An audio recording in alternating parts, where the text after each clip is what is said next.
Et on retrouve tout de suite Bernard Veil avec ses invités dans son émission Parlons patrimoine. Bonsoir Marie-Caroline. Voilà, Bonsoir Bernard. notre dernière émission avant la fin de l'année. Et pour cette dernière émission, vous avez choisi un sujet sensible depuis toujours. L'argent dans le couple. L'argent dans le couple, qui gagne, qui fait quoi, qui décide, qui gère. Donc, si on s'en réfère à notre code civil français, il fut un temps où l'homme décidait tout et gérait tout. Ce n'est plus le cas aujourd'hui. Les époux sont égaux et en théorie font ça ensemble. Alors, on a quand même une règle avec le contrat de mariage. Ça peut être un pour tous, tous pour un. Ça peut être chacun ses sous. Ça peut aussi être ce qui fut avant et ce qui sera après reste après. Comment tout ça s'organise et tout ça, surtout comment tout ça s'organise dans la réalité quotidienne de chacun. C'est un petit peu ce qu'on peut dire. Et après aussi, comment vous voyez les choses et comment vous poussez vos clients, les gens vers qui vous vous adressez, les gens que vous formez à choisir. D'abord, est-ce qu'il y a un modèle à choisir ou est-ce qu'on doit se caler au modèle qui nous convient le mieux? Enfin bon, voilà, je vous laisse Mm. démarrer. Beaucoup de sujets, beaucoup de choses à dire. Allez, on vous écoute. Mais, effectivement, dans l'argent, il y a toujours deux aspects. Il y a l'argent de tous les jours ou la gestion vraiment mensuelle du budget, etc. Et ça, dans les statistiques, c'est plus ou moins ouvert. C'est-à-dire que l'homme et la femme sont autant impliqués.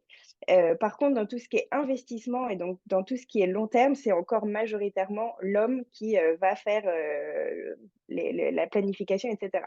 Mais donc, si avant de rentrer vraiment dans le vif du sujet, j'aimerais juste donner des petites statistiques et en gros faire comprendre que l'argent dans le couple, comme vous avez dit au début, c'est encore bien tabou.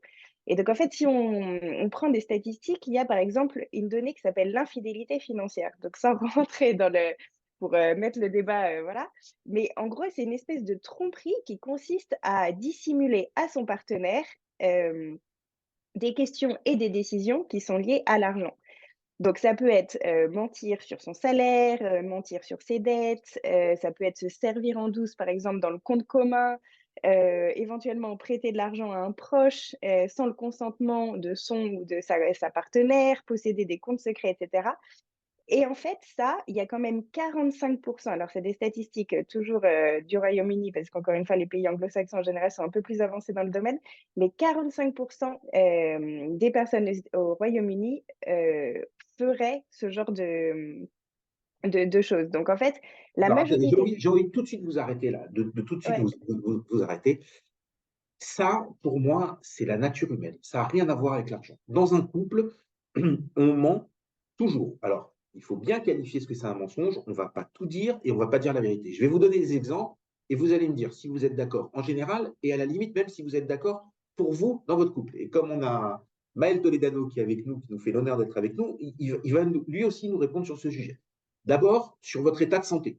Quand vous êtes un peu enrhumé, est-ce que vous avez tendance à exagérer ou à minimiser? C'est-à-dire quand vous avez quelque chose, le médecin il vous dit, voilà, ça va peut-être être grave, vous rentrez à la maison, vous dites, c'est grave, ou vous dites, non, c'est pas inquiétant, j'ai un petit examen à faire. Est-ce que vous avez, pour rassurer, donc vous ne dites pas toute la vérité, comme avec l'argent, vous avez acheté par exemple un sac à 3000, vous avez dit, oh, une petite babiole à 1000, ou alors il y en a d'autres qui fanfaronnent, ils vont acheter un sac à 500, ils vont dire à leur mari, ou le contraire, l'époux peut dire à sa femme, non, je l'ai payé 3000. Donc, pas la vérité. Sur l'éducation des enfants, c'est-à-dire que l'enfant il rentre à la maison avec un zéro, vous allez dire bon, et on va retravailler le sujet ensemble, on ne va pas en parler avec ton père parce qu'il va péter un plomb, ou alors le mari qui dit à son fils, oh là là, si ta mère elle sait que tu es rentré avec un zéro, elle va nous pourrir le week-end. Donc on ne va rien dire, je lui dirai tranquillement lundi quand le week-end sera passé. Donc deuxième mensonge sur l'éducation des enfants. Ensuite, sur le choix des vacances, il y en a un qui dit à l'autre j'ai envie d'aller au ski, l'autre qui a vraiment pas envie d'aller au ski va mentir, va dire oh, tu sais, j'aime plus trop, en plus j'ai mal à la jambe, je sais pas ce que j'ai, je dois faire gaffe, ce serait pas le moment que je tombe. Tout ça, donc, un mensonge pour aller dans une autre destination. Et ça n'empêche pas qu'on peut être un couple amoureux, un couple soudé, un couple qui a envie d'un avenir commun et un couple avec une volonté d'avenir commun pour les enfants aussi. Alors, juste, allez, en deux mots, vous êtes d'accord, pas d'accord, et ou vous pensez toujours que c'est un sujet très financier, le mensonge? Ah non, non, non, c'est vraiment c'est un sujet qui est ouvert. Pour moi, personnellement, je préfère la transparence parce que j'ai toujours l'impression que sinon ça va faire effet boomerang et ça va revenir à un moment et ce sera mal expliqué, ce sera mal compris, etc. Donc pour moi, juste le fait pourquoi on dissimule en fait? Et c'est pas que dans les finances, hein, c'est vraiment, comme vous l'avez dit, partout. C'est soit un sentiment de honte ou alors un besoin de contrôle ou alors le fait de ne pas vouloir annoncer de mauvaises nouvelles, etc. Mais encore une fois, quand c'est dit et quand c'est transparent, bah, du coup, pour moi, moi, je préfère, mais c'est personnellement. Maël, vous en Donc, pensez pour moi, quoi? je vois. Bah, je dirais que le mensonge de tous les jours, oui, c'est plutôt par omission, c'est gentil, c'est des mensonges gentils. Je dirais que le côté financier, c'est un peu différent. Et là où on est un peu différent des anglo-saxons, là je vous rejoins Bernard, c'est qu'en France en particulier, on est un pays latin et dans les pays latins, c'est vrai que on n'a pas évolué aussi vite que les pays anglo-saxons. Donc c'est encore l'homme qui, malheureusement, ou heureusement comme vous voulez, mais enfin, en tout cas, c'est un constat, il n'y a pas de bien ou de moins bien. Mais en tout cas, c'est souvent l'homme qui gère les cordons de la bourse. Mais c'est vrai que le mensonge de tous les jours, j'entendais vos exemples, je me suis un peu reconnu dedans, quoi. Voilà. Et alors après, on va recommencer. Moi, j'ai une autre question là. Bon, on vous interrompt beaucoup, j'en suis désolé, Marika. Mais alors, hommes et femmes, nous sommes tous égaux, ça c'est une certitude. Par contre, il y a une autre certitude, c'est que nous sommes différents aussi. Et est-ce que dans un couple, est-ce qu'il y aurait peut-être un a priori pour que une femme s'occupe plus des finances du quotidien et un homme s'occupe plus des finances du lointain? Est-ce que l'esprit masculin est plus facilement projetable et moins capable de se concentrer sur le quotidien? Est-ce qu'une femme est plus préoccupée par le quotidien? Est-ce que vous pensez qu'il y a des raisons comme ça? Ou alors est-ce que vous pensez et là, en même temps que je pose cette question, je parle à ma fille qui me répondrait, mais n'importe quoi, papa. Tout ça, c'est lié à l'éducation et il n'y a aucun prérequis. Vous en pensez quoi, vous? Je suis d'accord avec votre fille. Moi, je pense que c'est plus ouais, un sujet de société, la façon dont on a été éduqué. Et aussi, souvent, et c'est ça qui est un peu triste, c'est une solution de facilité. C'est on va se reposer sur quelqu'un, alors qu'en fait, c'est pas si complexe et on pourrait très bien y arriver soi-même.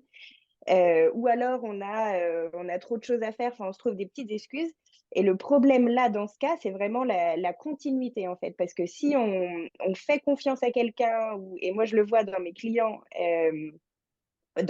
femmes, j'ai des clientes qui ont, 55 ans, qui sont en train de divorcer et qui, du jour au lendemain, doivent, prendre des décisions qu'elles ont jamais fait avant ou et donc ça crée du stress, hallucinant. Donc pour moi, encore une fois, le fait d'être impliqué dans les décisions, même s'il y en a un qui peut, plus, gérer que l'autre, enfin c'est pas, tout doit pas nécessairement être égal et puis ça dépend des affinités et cetera. Mais juste de savoir ce qu'il y a, de savoir, où est l'argent, de savoir comment ça a été investi, ce genre d'infos, pour moi, elle est vraiment primordiale pour que, voilà, s'il y a, un problème, quelconque, il n'y ait pas de discontinuité, quoi. Alors, Et donc ça veut dire qu'il faut du partage d'informations, clairement, qu'il faut un minimum d'implication et de connaissances, même si encore une fois, il y en a un ou une qui peut, l'idée parce que c'est plus, sa chose. Dans tout ce qui est rendez-vous, par exemple, avec des institutions financières, et cetera, je sais que vous en faites quelques-uns avec des couples, mais pour moi, je trouve ça aussi très important puisque, encore une fois, tout ce qui est, investissement et planification à long terme, bah, du coup, ça dépend, des buts, ça dépend, de la vision du couple, et cetera. Donc ne pas avoir les 2 individus qui sont présents au même moment, bon, c'est alors après, moi, j'ai une autre question aussi qui me vient quand vous dites ça. À quoi ça sert de s'unir? À quoi ça sert de se marier si c'est pour tout faire à deux et pas s'alléger la tâche l'un et l'autre? Parce que là, vous me dites, OK, alors, un rendez-vous financier, on va tous les deux. Donc, il faut de la connaissance et de la compétence. Donc, s'il y en a un qui a, par chance, l'a acquis durant ses études, tant mieux. Si l'autre a fait des études de littérature ou de dessin, eh ben, il part en cours du soir où il va sur Internet s'informer parce que sans information, sans compétence, sans connaissance, vous ne pouvez pas. Donc, prendre une décision entre deux investissements, si vous n'avez pas au moins une base, vous ne pouvez pas la prendre. Vous pouvez faire appel à un instinct, vous pouvez faire appel à un sentiment, à une sensation, à une crainte, laisser parler vos peurs ou laisser parler le stress. Mais l'investissement, comme beaucoup de choses, a besoin de ça. Est-ce que ça vous viendrait à l'idée de dire, OK, ce soir, on fait à manger, les deux doivent être capables de faire à manger. Donc, s'il y en a un qui ne sait pas faire à manger, ce n'est pas grave, on peut se répartir les tâches différemment, mais en tout cas, il va prendre des cours pour savoir. La même chose pour les tâches ménagères, la même chose pour le bricolage, la même chose pour la voiture et la même chose pour tout. À quoi ça sert de vivre ensemble si on ne se sépare pas les tâches? Et est-ce que la finance ou est-ce que la gestion des sous d'un ménage serait une tâche tellement exceptionnelle ou serait un enjeu tellement fort que lui seul ne devrait pas être partagé et lui seul devrait être commun?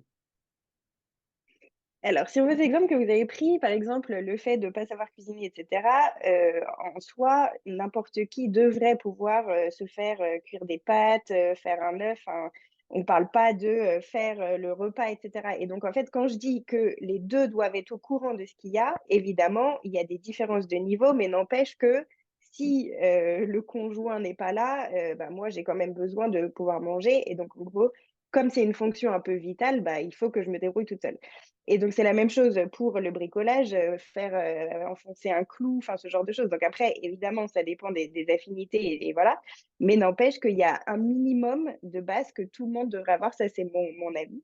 Et donc, dans les finances, c'est d'autant plus important, je trouve, parce que c'est le sujet numéro un de stress, des Français et pas que des Français, enfin de toutes les personnes, dans le monde.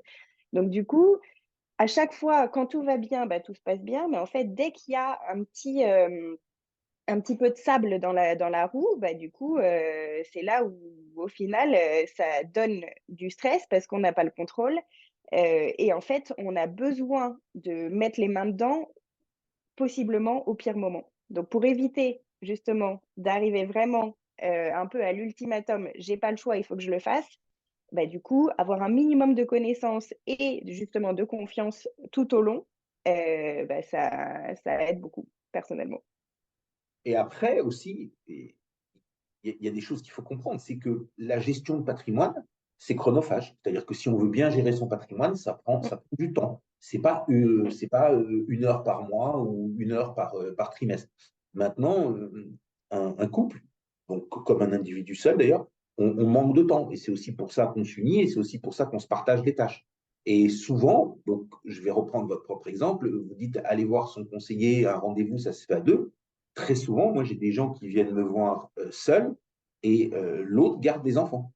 C'est-à-dire qu'il Mmh. y en a un qui va venir, par exemple, un samedi matin, ou qui va venir me voir au bureau, on va faire un rendez-vous de 3 heures, vraiment un long rendez-vous pour poser, pour mettre les bases, pour faire des choses comme ça. Et voilà, il va me dire, alors vous avez raison, hein, c'est souvent l'homme qui vient, et il va me dire, ma femme, elle garde les enfants. Alors j'ai quand même quelques clients où ils se répartissent les tâches. C'est-à-dire où il y en a un qui s'occupe, par exemple, de la gestion du contrat d'assurance vie, l'autre des investissements périphériques et des choses comme ça, où ils se répartissent les tâches, un peu comme dans l'éducation des enfants. Voilà, je vais encore prendre un cliché, mais bon, c'est souvent le cas. Il y en a un qui va dire, moi, je m'occupe des maths, je suis plus fort en maths, et puis tout ce qui est français, géographie, on va laisser ça à l'autre, hein. Je ne vais pas qualifier, je ne vais pas mettre le nom d'homme ou femme pour pas avoir d'histoire. Mais voilà, mais on s'occupe tous les deux de l'éducation et d'amener la connaissance aux enfants, mais chacun dans son domaine de prédilection. Et donc, ça pourrait aussi être quelque chose qu'on retrouve. Alors, attends. Ouais. Non, et probablement aussi les Vas-y, meetings je que pose vous des avez questions. avec vos clients, c'est peut-être une fois tous les 3 mois. Donc après, encore une fois, tout le monde est busy et cetera, mais est-ce que c'est pas possible non plus d'avoir un mode de garde ou de ouais. Ah, tout est toujours possible. Maëlle, comment ça se passe chez vous au niveau de l'argent? C'est ensemble? Alors, parce que, bon, Maëlle est un professionnel du patrimoine, son épouse n'est pas une professionnelle du patrimoine, elle a un autre métier. Alors, on va essayer de prendre ça. Est-ce que c'est vous est-ce que d'abord, est-ce que vous faites tout ensemble? Ou alors est-ce que vous prenez les décisions systématiquement ensemble après que vous ayez expliqué le pour et le contre, les aboutissements, les risques et tout, et une fois que votre épouse elle a la pleine connaissance, elle vous dit oui, non, et vous discutez pour arriver à une solution? Ou est-ce qu'il y a, d'une manière un petit peu plus classique ou entre guillemets old school, vous dites voilà, je pense qu'il faudrait faire ça, ça, ça, ça et ça. Elle vous écoute poliment, voire même religieusement, et ensuite elle vous dit de toute façon, c'est toi qui sais mieux, et si tu penses que c'est bien, on fait ça. Donnez-nous un espèce d'exemple concret avec un professionnel du patrimoine. Et bah, du coup, j'ai un peu honte, hein. Moi, je suis plutôt un modèle des années 50. Ah ouais? C'est une question d'éducation. Mais c'est peut-être de par mon métier, je ne sais pas. Mais en tout cas, ma femme, ça ne l'intéresse pas du tout, l'aspect financier de la vie. Pour le coup, je suis un peu d'accord avec vous, Bernard. C'est chacun. Enfin, on s'est mis ensemble parce que c'est une partie que j'aime bien. Il y a une autre partie que j'aime pas, celle qui s'en occupe. Et du coup, je lui fais confiance sur cette autre partie. Elle me fait confiance là-dessus. J'essaye de la tenir au courant de ce qu'on fait, hein, de ce que je prends comme décision. Je décide jamais des décisions énormes. Je les prends jamais tout seul. On en discute ensemble, mais c'est toujours moi qui ai le dernier mot. Puis en fait, je présente ce que je vais faire et elle me suit tout le temps. Elle valide tout le temps mes décisions. Mais c'est un peu comme ça qu'on fonctionne. Mais c'est peut-être aussi parce que franchement, ça ne l'intéresse pas du tout. D'accord. Alors, je vais revenir à Marika. Alors, au début, vous nous avez dit une des raisons motrices ou une des premières raisons pour lesquelles vous avez dit il faut impérativement que ce soit partagé. Vous avez parlé de divorce, donc de séparation, et vous avez parlé de femmes, puisque l'exemple, c'était les femmes qui s'impliquent beaucoup moins que les hommes là-dessus, qui se retrouvent à prendre des décisions à 50, 55 ans, qui à la limite, elles n'ont jamais prises dans leur vie. Alors pourquoi? Parce que quand elles étaient enfants, elles n'avaient pas à les prendre. Quand elles étaient jeunes adultes, ben, elles n'avaient pas d'argent, puisqu'elles vivaient avec l'argent des parents. Et donc, elles n'avaient pas de décision patrimoniale à prendre. Elles avaient plutôt des décisions de dépenses au quotidien à prendre, mais pas patrimoniales à prendre. Et ensuite, les premiers salaires arrivant ou le premier début de patrimoine arrivant, elles se marièrent et elles n'ont pas pris de décision. Est-ce que vous avez d'autres éléments de force? Parce que ça, c'est un élément. Alors, vous avez raison, il y a plus de 50% des couples qui divorcent. Donc, à un moment ou un autre, il faut savoir conduire sa propre voiture. Mais est-ce qu'il y a d'autres raisons qui vous font dire ça doit impérativement être une action partagée? Bah, même outre le divorce, en fait, il y a des statistiques qui disent que 80% des femmes, un jour dans leur vie, se retrouveront toutes seules. Donc, certes, le divorce, mais aussi les décès. Et donc, encore une fois, est-ce qu'on a envie de gérer des choses qui nous font peur puisqu'on ne les maîtrise pas, qui nous stressent parce qu'on ne comprend pas ce que c'est, encore une fois, au pire moment. Donc, ouais, ça dépend des gens. D'accord. Alors, là encore, vous avez pris un exemple différent, mais qui est la même chose. Vous parlez de la solitude de la femme ou le divorce. Mais il y a d'autres raisons qui vous font dire, allons-y, mesdames, on doit faire ça, on doit se plier à ça. Donc, on doit prendre à notre charge aussi le bricolage. Alors, OK, on n'est pas obligé de savoir construire une maison, mais en tout cas, on doit avoir un niveau minimum dans le bricolage, comme on doit avoir un niveau minimum dans la finance, comme on doit avoir un niveau minimum partout, parce que c'est une manière d'acquérir l'égalité, l'autonomie ou les choses comme ça. Et si on a un point de rupture, on sera toujours dépendante de l'autre, donc on va dire de l'autre, d'un homme ou d'une autre femme d'ailleurs, mais en tout cas, pour ne pas être dépendant de quelque chose, on doit avoir un niveau de compétence minimum. Voilà. Bah, enfin, encore une fois, c'est une philosophie de vie et moi, dans la trentaine, clairement, j'aime l'indépendance, même si je suis mariée, très contente, très heureuse, aucun souci là-dessus. Mais pour moi, c'est une philosophie de vie. Donc, ce genre voilà, de pouvoir tout faire, même si l'autre sait mieux faire dans certains domaines, mais voilà, avoir un minimum de connaissances un peu partout, bah, moi, ça me rassure et c'est comme ça que j'envisage la vie. Après, encore une fois, la discussion est ouverte. Ok, super. Allez, merci beaucoup pour ce post sur l'argent dans le couple. On pourrait y passer des heures et des heures, mais en tout cas, pour bien résumer, vous avez dit que voilà, pour des questions d'autonomie, il y a besoin d'un niveau de compétence à minima et surtout un niveau d'implication réel, même si on a une compétence inférieure à celle du conjoint ou de la conjointe. Deux raisons à ça. La raison numéro 1, c'est que l'ensemble des statistiques, que ce soit par le divorce ou par le décès, montrent que 80% des femmes seront seules à un moment ou à un autre de leur vie. Et donc, on ne peut pas laisser cette chose aussi importante qui est l'argent et qui est un petit peu le sang de la vie économique sans compétences. Et puis, si on veut continuer le chemin vers l'égalité, on ne peut pas non plus laisser un domaine aussi important à la jambe. Parce que c'est ça, je vous ai bien résumé? Parfait. Super. Alors maintenant, on passe à la deuxième partie de l'émission où on va se concentrer sur un sujet qu'on a déjà travaillé maintes et maintes fois dans cette émission, mais qu'on va probablement continuer à travailler l'an prochain sous différents aspects parce que c'est un sujet vraiment de préoccupation, c'est l'inflation. Michel Ménigos de Sanso nous a rejoint, Bruno Zaraya de Ginger nous a rejoint également, et Marika va rester avec nous pour cette dernière émission. Le pic d'inflation a-t-il été atteint en 2022? C'est une vraie question. L'inflation est la perte du pouvoir d'achat de la monnaie matérialisée par une augmentation générale et durable des prix. Voilà, ça c'est la définition et c'est pour ça que c'est un sujet qui est vraiment important et c'est un sujet qui touche tout le monde, riches comme pauvres, même si c'est à des niveaux différents. Ça touche les gens qui ont du patrimoine, ça touche aussi les gens qui n'ont pas de patrimoine et qui font que de la dépense quotidienne.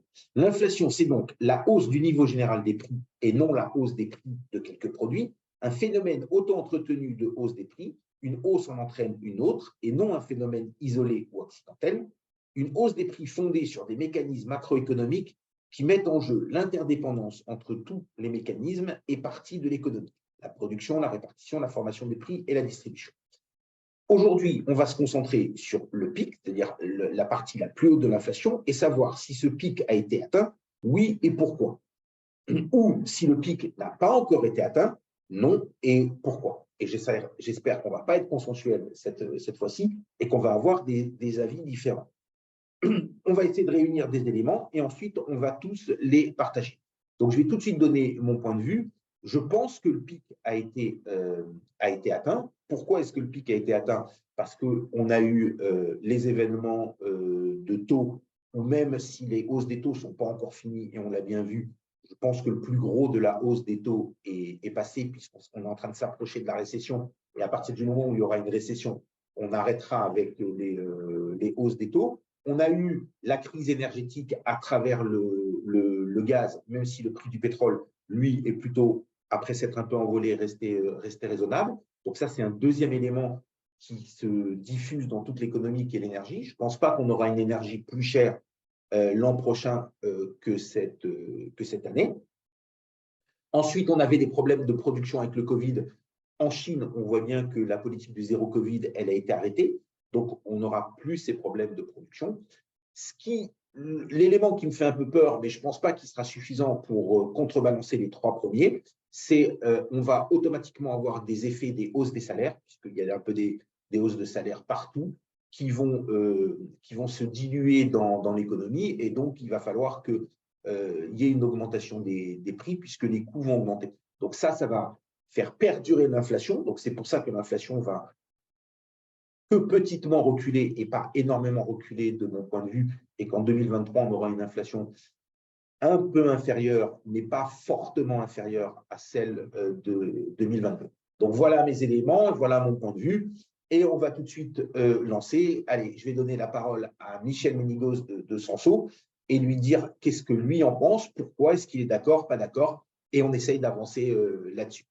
Bonsoir Michel, c'est à vous. Il faut mettre votre micro, Michel. Voilà. Oui, parfait. Bonjour. Bonjour, désolé pour un petit démarrage loupé. Quant à la question alors, du pic d'inflation, je pense qu'au moins sur les États-Unis, il n'y a plus vraiment de débat. Ça fait 5 ou 6 publications, je ne vais pas exactement compter. 6 publications mensuelles qui s'affichent en repli les unes après les autres. On est passé d'un pic à 9 au mois de juin, 9% d'inflation au mois de juin, et la dernière, de la semaine dernière, était à 7,1. Donc, je pense que de ce côté-là, la question ne se pose plus. Après, dans l'inflation, comme vous le savez, il y a deux éléments. Il y a l'inflation générale et l'inflation corps, c'est-à-dire ce qui exclut les composantes les plus influentes et les plus instables en fait dans l'inflation, qui sont l'énergie et les produits alimentaires. Et cette inflation corps a elle aussi baissé, mais dans des proportions plus faibles. et en raison, comme vous l'avez souligné, d'une dynamique sur les salaires qui reste toujours très puissante aux États-Unis. Donc, si la partie énergie et alimentaire, qui sont l'une et l'autre assez liées, sont sans aucun doute en train de refluer et pourraient même contribuer négativement très rapidement, puisqu'il y a un effet de base qui va jouer, notamment sur les prix de l'énergie, et qui va jouer négativement assez rapidement au courant de l'année 2023. La question sur l'inflation au corps, elle est encore plus ouverte. Sur l'Europe, c'est un petit peu différent. Sur l'Europe, on a eu une publication un petit peu en dessous de la précédente, mais clairement, là, on sent bien que la situation sur le marché européen, et on sait pourquoi, enfin, la plus grande dépendance vis-à-vis les conséquences de la guerre, en Russie, enfin en Ukraine plutôt, et de l'impact sur toute la chaîne agroalimentaire et aussi sur les prix du gaz. Pénalise davantage les économies européennes, et ça se ressent au niveau des chiffres d'inflation en Europe. Donc, le pic d'inflation en Europe est-il passé? Je pense que oui aussi, mais là, la réponse est moins affirmative. Ok, alors si je vous résume, c'est aux États-Unis, c'est une certitude pour vous, le pic est passé et on aura moins d'inflation l'an prochain. En Europe, vous partagez mon point de vue, vous pensez que oui, mais vous n'en êtes pas sûr. Voilà, de toute façon, on n'est jamais sûr de rien dans nos métiers. D'accord, ok, on n'est jamais sûr de rien, mais vous en êtes nettement moins sûr que pour les États-Unis Mais effectivement, et vous restez extrêmement attentif. Après, bon, on a tous en tête ce qui s'est passé dans la fin des années 70, c'est-à-dire qu'il y a une réaction qui, alors pour certains d'entre nous, certains des spécialistes économistes, ce que je ne suis pas d'ailleurs, souligne, c'est la réaction des banques centrales qui est assez forte depuis quelques mois à remonter les taux d'intérêt. Et l'impact de la remontée des taux d'intérêt peut avoir un effet de ralentissement, c'est ce qu'on souhaite. Et ce ralentissement, donc, et on a peur aussi donc d'une réaction inverse, c'est-à-dire d'une baisse des taux trop rapide de la part de la Banque centrale américaine qui pourrait redémarrer l'inflation de façon un petit peu contracyclique. Donc, voilà, c'est un petit peu les craintes, mais là, on se projette dans quelques mois et il me semble encore prématuré d'aller dans ce sens-là. Aujourd'hui, ok, allez, voilà. on va passer à Bruno Zarea de Ginger. Bonsoir Bruno. Oui, bonjour, bonjour à toutes et à tous. Écoutez, oui. Toujours sur le même sujet, l'inflation en Europe, aux États-Unis. Écoutez, déjà, il y a pas une théorie, mais il y a un fait important que M. Midigaud a souligné, c'est ce qu'on appelle l'effet de base. C'est-à-dire que pour connaître la même inflation sur les 12 prochains mois que sur les 12 derniers, il faudrait qu'on voit à peu près les mêmes phénomènes de hausse de prix sur les matières premières, ce qui paraît très peu probable. C'est-à-dire que si vous êtes 9% d'inflation pour l'année prochaine, il faudrait qu'on ait la même augmentation ces prochaines semaines qu'on a pu connaître il y a 12 mois. Donc, en fait, ne serait-ce que par ce phénomène technique, il est probable que le pic, et donc le plus haut, soit passé en Europe et aussi aux États-Unis. La question qui est très importante, je pense, pour nos auditrices et nos auditeurs, au-delà de ce pic, c'est le côté structurel ou conjoncturel de cette inflation. C'est-à-dire qu'aujourd'hui, aux États-Unis, les problèmes sont très différents parce qu'aux États-Unis, on a une moindre dépendance aux matières premières qu'en Europe. Eux sont beaucoup plus autonomes sur tout ce qui est pétrole, gaz de schiste, donc eux n'ont pas connu, je dirais, le même choc inflationniste sur les matières premières. En revanche, contrairement à nous en Europe, et c'est d'ailleurs pour ça qu'il y a eu beaucoup d'aides en France ou ailleurs, on a voulu limiter le phénomène inflationniste, qui n'est pas forcément d'ailleurs drivé par des hausses de taux ou autres, puisque c'est plus des phénomènes géopolitiques qui impactent les matières premières. Et j'ai envie de vous dire, on peut augmenter beaucoup les taux avant de voir un impact réel sur l'inflation et de même, je dirais, massacrer la croissance sans avoir d'impact réel, puisque les problèmes entre l'Ukraine et la Russie sont toujours existants et génèrent cette spéculation sur les matières premières. Aux États-Unis, c'est très différent parce qu'eux ont fortement monté les salaires. On le voit, je veux dire, on a tous autour de nous, déjà, on a vu les Américains revenir en France, alors avec l'effet dollar 1 pour 1, plus des salaires qui ont fortement augmenté aux États-Unis, il y a des décalages très, très importants. Il y a vraiment 2 univers qui se sont créés. Donc eux, je crois que le pic est plutôt derrière nous. Je crois qu'en revanche, il est plus diffusé à l'économie parce que les salaires ont monté. En Europe, on a eu moins de hausse de salaire, mais on a plus protégé, je dirais, les individus via des aides, via un accompagnement sur les hausses de prix. Après, et ça pour moi, c'est beaucoup plus important par rapport au phénomène économique et pour vos auditrices et auditeurs, c'est le côté structurel de l'inflation. Autant je crois que les pics sont plutôt derrière nous, autant je crois on n'est pas voué à avoir une inflation entre 6 et 7 en Europe ou aux États-Unis, autant je pense que maintenant, il est structurel d'avoir une inflation qui va être entre 2 et 3 pendant de longues années. Et en fait, et je pense que ce qui se passe en ce moment, et philosophiquement parlant et économiquement parlant, est très intéressant. Je crois qu'on assiste en fait à la fin de la mondialisation. On assiste en tout cas à une redéfinition de la mondialisation. Ça s'est fait en 2 étapes. La première étape, c'est la pandémie. La pandémie a finalement créé un mouvement important de relocalisation. Quand vous allez produire votre Doliprane en France ou en Hongrie, il va être plus cher qu'en Chine. Et il y a beaucoup, beaucoup, beaucoup d'outils et beaucoup de productions qui vont plus se faire là-bas, mais qui vont se faire en Europe. Et en fait, on va créer 3 ateliers de production, un en Asie, un en Europe, un aux États-Unis. Donc, c'est vraiment une redéfinition de la mondialisation. Et puis le second paramètre qui rend cette inflation structurelle, c'est la guerre entre l'Ukraine et la Russie, où il y a une vraie volonté d'être indépendant énergétiquement en Europe. Et là, automatiquement, ça veut dire une énergie qui va être plus chère, soit par le gaz, soit par l'électrique, soit par le pétrole. Mais j'ai envie de dire que c'est aussi la fin d'une énergie pas chère. Donc dans les 2 cas, c'est pas vocation à avoir une inflation à 7-8 mais c'est dans les 2 cas, à mon avis, une inflation structurelle autour de 2-3 ce qui n'a rien de dingue, hein. Je veux dire, c'est juste qu'on n'a pas l'habitude peut-être. Et ça veut dire qu'on aura des taux qui vont probablement durablement se mettre entre 2,5 et 3, ce qui était loin d'être le scénario anticipé de beaucoup d'acteurs il y a encore un an. Et même aujourd'hui, à l'heure où je vous parle, il y a beaucoup de personnes qui pensent que c'est une réelle opportunité d'acheter des taux à 2,5 et qui en profitent. Et je crois que moi, pour moi en tout cas, on va être durablement sur ces niveaux-là. Et d'ailleurs, avec une inflation à 5, 6, 7 aujourd'hui et des taux à 2 ou 3, on a encore les taux négatifs. Et je pense qu'il faut vraiment voir par ce biais-là en termes d'investisseurs et en termes d'investissement parce que ça va probablement changer beaucoup de choses dans la façon d'investir pour 2023 et 2024. D'accord. Allez, on passe à Marika. Marika, vous en pensez quoi de l'inflation? Du Je pic suis d'inflation, hein, d'accord plus aussi que, exactement. La ouais, question, c'est est-ce que le pic a été atteint ou pas? ouais. Et ben la réponse, je suis d'accord, oui, ça a été atteint. Dans les 2, enfin un peu partout. La seule chose, que j'ajouterais, c'est, ce dont on a déjà parlé, le corps inflation du coup, où je lisais un article, c'était hier je crois dans le FT, qui disait que sur les 33 pays, qui regardaient en termes de core inflation, il y a la majorité, dont la core inflation en gros continue à augmenter. Donc ça, c'est un «problème» entre guillemets et même si ça diminue, le taux, n'empêche que ça continue à monter. Donc il faudra regarder, ouais, début de l'année prochaine, où est-ce qu'on en est, mais ouais.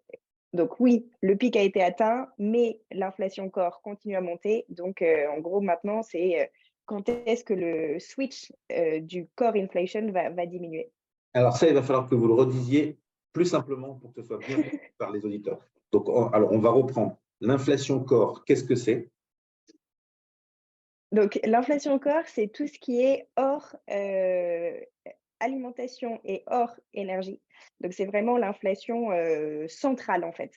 Et donc ça, sur 33 pays que le Financial Times, donc un article, un journal, hyper influent sur, les marchés boursiers, il regarde 33 pays et dans la majorité de ces 33 pays, cette inflation corps, donc centrale, continue à augmenter. D'accord. Donc même si donc il y a une différence entre le chiffre de l'inflation qui a baissé, qu'on a déjà vu, mais il y a aussi cette inflation corps qui peut être séparée du coup du chiffre, qui est publié et donc ça continue à monter. Donc pour moi, la vraie question, c'est à partir de quand cette inflation centrale va diminuer, sachant que c'est engagé puisque la hausse est moins, prononcée qu'avant, mais n'empêche que la hausse est encore, positive, Alors, si je- L'augmentation des salaires, c'est une grosse composante de cette inflation corps? Oui, mais possiblement. il y a aussi l'immobilier là-dedans. Et en fait, il faut voir que dans l'inflation corps, il y a aussi des effets qui sont un petit peu retardés par rapport à Mmh. l'énergie ou l'agroalimentaire qui sont des effets assez rapides. Et notamment aux États-Unis, ce qui peut permettre, il y a deux facteurs qui peuvent permettre de voir l'inflation corps baisser un petit peu. Ce sont bon, bah, le fait qu'on va vers un ralentissement, je ne parle pas de récession ou pas, mais en tout cas, ça ralentit clairement. Donc, il est peu probable de voir quand même les salaires continuer d'augmenter. Enfin, pour la Fed, c'est toujours une surprise quand même de voir la vigueur du marché de l'emploi américain à ce niveau-là. Et le deuxième élément, c'est l'immobilier. L'immobilier fait aussi partie de ce qu'on appelle l'inflation core. Et il faut voir qu'aux États-Unis, la hausse des taux d'intérêt a un impact assez immédiat sur les mortgages. Et aujourd'hui, le marché immobilier américain est quasiment arrêté. Et donc, les prix commencent à baisser, et ce qui va donc entraîner, alors avec un petit décalage naturellement, mais ça va peser très négativement sur l'inflation core. Alors, juste pour poser une petite question sur l'immobilier. Pendant les 10 années passées, chaque fois qu'il y avait une baisse de taux, on disait bah, il y a une baisse de taux, donc l'immobilier augmente. Parce que regardez, si on prend le prix du même bien sur 20 ans, il reste le même. Le prix facial, il a augmenté, mais comme les intérêts sont moins chers, globalement, intérêt cumulé en 20 ans, bah, votre prix n'a pas bougé. Donc, mécaniquement, on nous expliquait que toute baisse des taux apportait une hausse à la valeur faciale de l'immobilier. Est-ce que vous pensez que toute hausse des taux doit apporter une baisse de la valeur faciale de l'immobilier, exactement pour les raisons inverses qu'elle a apportées? Et là, je vais juste maintenant faire point virgule. Comme on a eu de l'inflation, même si l'immobilier, on annonce des chiffres que l'immobilier aurait baissé de 1 ou 1,5%, on doit reflatter ça et dire qu'en réalité, en 2022, l'immobilier a baissé de 1% facial, mais plus les 6% d'inflation ou les 5% qu'il aurait dû monter pour valoir la même valeur, on peut estimer qu'on a une baisse de l'immobilier qui représente la baisse liée au taux. C'est quelque chose de cohérent pour vous ou pas? En fait, juste pour prendre la parole 2 minutes, Bernard, c'est Alors, qu'il allez-y, Bruno. se passe quelque chose de complètement déraisonnable sur l'immobilier comme sur beaucoup d'actifs. C'est-à-dire que globalement, on vient de connaître 30 ans de baisse des taux. Ce qui veut dire que pour trouver un gérant obligataire qui a connu une hausse des taux, qui travaille encore, on ne trouve plus. Donc déjà, vous avez beaucoup de gens qui sont en total manque de repères et face à l'inflation et face à la hausse des taux. Deuxième point, l'immobilier avait pris beaucoup d'avance en termes de performance parce que en France particulièrement, les gens ont tellement peur d'investir qu'ils avaient l'impression et qu'ils ont toujours l'impression que l'immobilier, c'est un côté magique. Et d'ailleurs, Michel Sicurel à l'époque disait qu'il faudrait habiter ses portefeuilles, on serait beaucoup moins embêté en vous comparant à l'immobilier. Et je crois que sur l'immobilier, moi, je vais vous donner un exemple qui est un exemple personnel, mais auquel je pense parce que ça me paraît même complètement incohérent, mais c'est comme ça. Je loue un appartement en institutionnel. Cette location de l'appartement lui rapporte 1,3, 1,4% brut.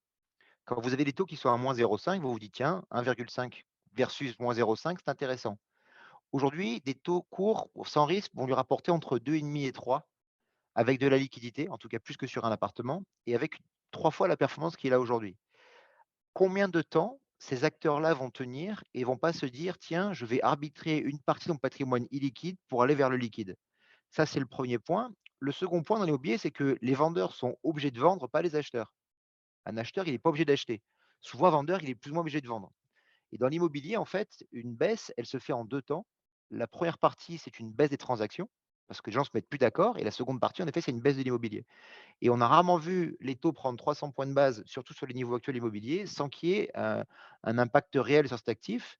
Et c'est vrai, et j'ai envie de dire, de finir là-dessus, une petite digression, les banquiers centraux dans le monde entier ont joué un rôle assez atypique, c'est-à-dire qu'ils ont été à la fois arbitres et joueurs.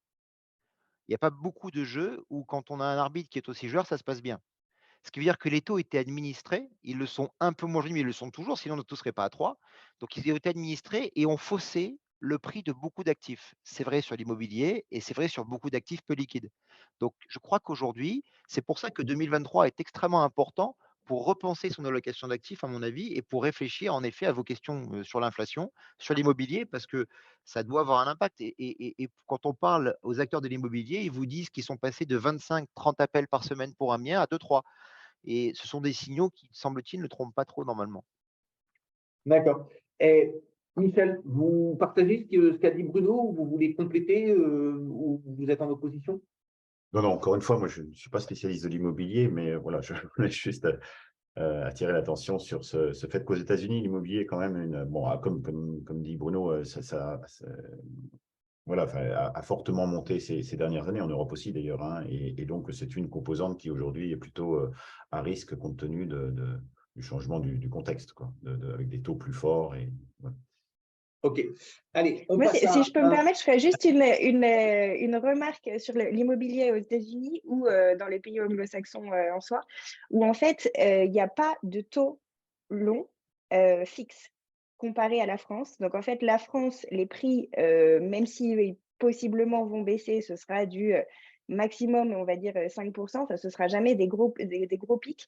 Alors qu'aux États-Unis, du coup, ce sera des 2, 3 ou 5 ans taux fixe. Et donc, ça veut dire que tous les 2, 3 ou 5 ans, du coup, on doit renégocier son contrat. Et donc, renégocier, ça veut dire quoi? Ça veut dire que si les taux ont monté, notre montant qu'on doit rembourser va un peu exploser. Donc, est-ce qu'on a la capacité ou pas d'avoir sa mensualité qui augmente? Et deuxièmement, donc ça, c'est le premier effet un peu ciseau. Le deuxième, c'est qu'en fait, puisque ça va être une nouvelle banque qui va nous prêter l'argent, il va y avoir une estimation du bien qui va être faite. Et donc, s'il y a plein de gens qui ne peuvent plus payer leur mensualité et du coup vont devoir vendre, du coup, les prix vont baisser. Et du coup, ceux qui veulent refinancer vont avoir en fait ce qu'on appelle negative equity, qui est juste en fait le prix de notre appartement vaut moins cher et donc nous, on doit toujours apporter par exemple 20% de déposit ou 30%, ça dépend des pays. Et du coup, va falloir remettre au pot parce que le prix de l'appartement ayant baissé, il va falloir remettre de l'equity. Très bien, merci. Alors, on passe à Maël. Maël, on vous laisse faire la conclusion sur est-ce que le pic d'inflation a-t-il été atteint en 2022? Oui ou non. Et ensuite, on passera aux valeurs de 2023. Alors moi, je dis toujours que je ne suis pas économiste, mais Michel Ménigoz, il a utilisé mon excuse. Donc, moi, je pense que le pic, il a été atteint également. Je pense qu'on a eu des remontées. On sait où on va maintenant avec les remontées de taux. Ça a été annoncé, il n'y a pas de surprise. Donc, je pense que l'inflation, alors elle n'est pas encore sous contrôle, mais je pense qu'on a quand même atteint le pic. Je conclurai avec l'immobilier, parce que je trouve ça intéressant. Moi, j'ai un voisin qui est notaire et qui me dit qu'à Paris, il y a plein de ventes, hein. À Paris, il y a encore plein de ventes. C'est en dehors de Paris qu'il n'y a plus de ventes. Ça s'est complètement arrêté. Et donc, c'est toujours intéressant de voir ça, c'est que les étrangers maintenant viennent acheter en France et donc viennent acheter à Paris. Et donc, les biens d'exception, ils se vendent comme des petits pains. Donc, je trouve ça toujours marrant de se dire que l'immobilier va baisser. Là, l'immobilier, il n'a pas baissé à Paris, il continue à monter d'ailleurs. Donc, je suis complètement d'accord avec Bruno, il n'y a aucune logique derrière tout ça. C'est incompréhensible. Ça devrait baisser à terme, mais en tout cas, aujourd'hui, ça continue de monter. Très bien, super. Alors, ça continue de monter. On va remercier votre ami notaire pour les biens d'exception. Bon, on va quand même rappeler qu'une ville, ce n'est pas fait que de biens d'exception. Et on va attendre impatiemment les chiffres pour voir si ça baisse. Et donc là, je remets quand même ma théorie en avant. Si l'immobilier ne monte pas dans une année où il y a 6% d'inflation, c'est que l'immobilier baisse. C'est masqué par l'inflation, mais en réalité, voilà, c'est comme une baisse avalée, donc on ne voit pas cette baisse faciale.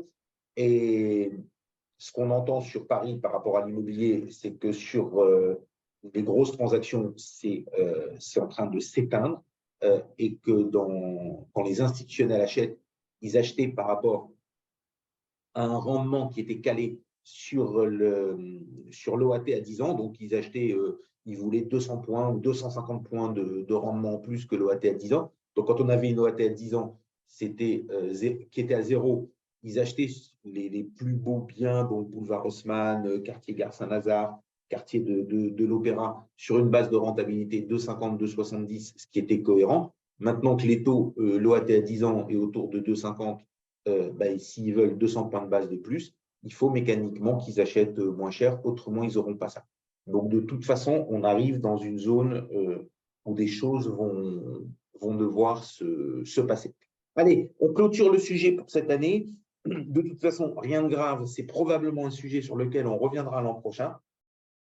Et on va maintenant passer sur notre sujet, les valeurs à avoir ou les valeurs à ne pas avoir, pourquoi pas d'ailleurs, pour 2023. Donc, on va parler des valeurs au sens très large, hein. On ne va pas parler que de titres en disant, voilà, il faut acheter telle action ou telle action, mais ça peut aussi être tel secteur, ça peut aussi être tel secteur géographique, ça peut aussi être quelle tendance, est-ce qu'il faut se croiser sur la croissance, sur l'ultra-croissance, sur la value, en acheter une parce qu'elle a beaucoup baissé, ou acheter l'autre. Bon, voilà. Alors, on va un petit peu voir ça avec tous les spécialistes. Bruno, on va commencer par vous, qui êtes venu au titre de la société de gestion Ginger. Attention, Bruno, de ne pas vous cannibaliser, parce que tout à l'heure, vous allez nous parler de votre fonds, de vos idées et tout. Donc, essayez d'être un peu différent, un peu différenciant pour 2023. Déjà, je vais vous poser une question, je vais la poser à tout le monde. Est-ce que vous avez une valeur fétiche pour 2023? Oui ou non? Et si c'est oui, quelle valeur? Et une seule. C'est difficile, nous on gère un portefeuille à 26 titres. Donc je peux revenir à la première ligne, c'est une bancaire et je pense que nous on aime beaucoup la Société Générale qui nous paraît extrêmement décotée. C'est pas forcément leur fétiche, mais en tout cas c'est la valeur qui nous paraît avoir par exemple le plus de potentiel en portefeuille aujourd'hui. Et ça me permet de rebondir un peu sur ce que vous disiez avant, c'est-à-dire que ça fait quelques mois, voire un peu plus, que les investisseurs ne parlent plus de prix. En fait, les gens ne parlent pas de valorisation, parce que s'ils parlaient de valorisation, ils ne pourraient pas avoir ce qu'ils ont aujourd'hui. Les gens, ils parlent éventuellement de valeurs qu'ils aiment bien, la valeur un peu coup de cœur, comme vous dites, mais qui sont plus liées à un prix. Elles sont liées à. Je vous donne un exemple. J'étais à une conférence la semaine dernière et on parlait de luxe. Et les gens me disaient: «C'est quand même génial, LVMH a je sais plus combien de points de vente, ils peuvent monter les prix» et c'est vrai que, le sac Vuitton, qu'on le vende 10 000, 15 000 ou 25 000, on a autant de clients, enfin c'est quand même assez fabuleux d'avoir une entreprise qui soit aussi bien gérée comme ça et qui permet de ça et je suis tout à fait d'accord avec ça. Mais à aucun moment les gens parlent de prix. C'est-à-dire qu'ils vous disent pas combien ça coûte d'avoir accès à ça. Et je crois qu'on parlait tout à l'heure d'immobilier. C'est un peu comme si je disais à vos auditeurs: «Voilà, écoutez, j'ai un appartement très bien placé à Lisbonne. C'est le meilleur emplacement de Lisbonne et ça vaut 250 000 € le mètre carré». Donc c'est un très bel appartement, c'est une super ville, c'est bien placé, mais 250 000 € le mètre carré, c'est un peu cher. Et il y a comme ça une grande partie de la cote, qui se paye 250 000 € le mètre carré et puis il y a une partie dont personne ne veut depuis toujours. Et je crois que déjà pour mettre un petit peu le plan global, à l'heure où je vous parle, le CAC 40, puisque c'est un peu nous la référence en France, mais le CAC 40 va se payer 10,5 fois les bénéfices pour 2023, ce qui est très peu cher. Historiquement, je pense qu'en termes d'actifs, si on parle d'immobilier, d'obligations, de private equity ou autre, on n'a pas d'actifs aussi peu chers. Donc et dans cette cote-là, il y a en effet, vous l'avez dit tout à l'heure en introduction, vous avez des valeurs de croissance et des valeurs dites plus value. Ben, les valeurs de croissance, elles se payent très cher. Elle se payait déjà très cher il y a 6 mois, mais et ça, c'est un peu complexe, mais j pour avoir le prix d'une valeur de croissance, hein, pour vos auditeurs et auditrices, c'est qu'on regarde évidemment la croissance future et on va ce qu'on appelle actualiser les bénéfices. Donc on actualise les bénéfices avec des taux d'intérêt. Donc quand ils sont à 0 voire négatifs, on peut aller à l'infini, il n'y a jamais de prix. Mais quand ils passent à 3, tout d'un coup, on ne peut plus avoir le même prix. Et là, j'invite, vos auditrices et auditeurs à aller juste sur Boursorama, qui est une référence française, de regarder les consensus sur LVMH, les consensus sur Hermès et ils verront ou sur d'autres sites financiers, un Bloomberg ou autre, ils verront que qu'on a des objectifs négatifs. On est entre -2 et 5. Bon. Et Allez, ça, pour nous, c'est je vais assez vous cher. arrêter là, parce qu'autrement, on va prendre trop de temps, et puis je ne veux pas non plus qu'on cannibalise la deuxième partie. Allez, Maël. Alors, Maël, voilà, là, je vais vous laisser utiliser votre excuse. Donc, ce n'est pas votre partie et ce n'est pas votre spécialité. Ceci étant dit, Maël, allez, est-ce que vous avez une valeur fétiche pour 2023? Ce n'est pas obligé que ce soit un titre, hein, et encore moins un titre français, ça peut être autre chose. Ou est-ce que vous avez surtout une valeur où vous savez, enfin, vous pensez au fond de vous-même qu'il ne faut pas l'avoir? Et après, peut-être un petit peu plus dire si vous avez un secteur, une orientation, quelque chose comme ça. Alors, je vais vous donner ma plus grosse gamelle, il ne faut pas y aller. C'est Ouais. Transgène. Je l'ai payée 22, elle est 1,6. Donc, je vous déconseille cette valeur et ça fait 10 ans qu'elle stagne. Donc, je vous la déconseille. Plutôt que de donner des conseils sur quoi investir, voilà de quoi ne pas Je acheter. rappelle pour tous les auditeurs qu'on ne donne pas de conseils ici, hein. Il ne faut surtout pas prendre nos mots pour des conseils. Voilà. Je donne retour d'expérience. Voilà. Et les secteurs, alors les secteurs, moi je pense que le non-coté a été beaucoup à la mode ces dernières années. Je pense qu'il y a beaucoup d'acteurs qui sont entrés sur ce secteur d'activité et je pense qu'il va y avoir un peu de nettoyage en 2023. Les meilleurs vont s'en sortir, les moins bons ne seront plus là. Voilà OK. mon conseil. Alors, le nettoyage en 2023, ça veut dire que c'est le nettoyage sur le passé. Donc, c'est peut-être le moment d'en acheter, non? C'est-à-dire qu'on va rentrer dans quelque chose de plus propre, de plus réaliste, de plus qui colle plus à la réalité. Je dirais que c'est un phénomène de mode ces 3 dernières années. Et donc, il y a beaucoup d'acteurs qui se sont lancés. Et je trouve, pour regarder un peu de loin, mais pour regarder quand même un peu ce qui se fait, qu'il y a certains actifs qui sont quand même, enfin, qui se vendent trop bien par rapport aux sous-jacents. Et donc, je pense qu'il va y avoir des corrections qui vont s'opérer. Et donc, ces acteurs-là, soit vont disparaître, soit vont être revus nettement à la baisse. Enfin, ils n'auront pas autant de succès dans leur prochaine commercialisation. D'accord. Alors, c'est intéressant ce que vous dites parce que, justement, j'ai rencontré un acteur de private equity, donc de non-coté. Et donc, lui, il disait la même chose que vous. Il disait que les succès commerciaux de 2023 et 2024 vont être beaucoup plus compliqués que les succès commerciaux de 2021 et 2022. Il dit c'est triste et c'est dommage parce que historiquement, c'est pendant les périodes de récession que les investissements sont les plus rentables. Et il dit globalement, tout ce qu'on a acheté au prix de 2021-2022, ben, peut-être qu'on aura du mal à le valoriser comme vous le souhaitez, mais tout ce qu'on achète maintenant, on va plus tomber dans le piège de la surcotation. Alors, vous en pensez quoi, vous, de ça? Non, je suis tout à fait d'accord avec ça. Mais je dirais, moi, je prends toujours un chiffre qui m'amuse beaucoup. Du private equity, j'en fais depuis 15 ans. Il y a 15 ans, il devait y avoir 15 acteurs. Aujourd'hui, il y a peut-être 100 acteurs. Donc, je pense qu'il n'y a pas de la place pour tout le monde, tout simplement. C'est un peu comme, je compare ça avec les SCPI. Les SCPI, il y a quelques années, il n'y en avait pas beaucoup, maintenant il y en a plein. Et donc, comme elles doivent dépenser l'argent rapidement, elles se jettent sur les biens immobiliers, les gros biens immobiliers pour dépenser l'argent dans les temps, et donc ils achètent mal. Enfin, c'est un peu le même principe pour moi du private equity. Ils collectent beaucoup d'argent, ils doivent le dépenser.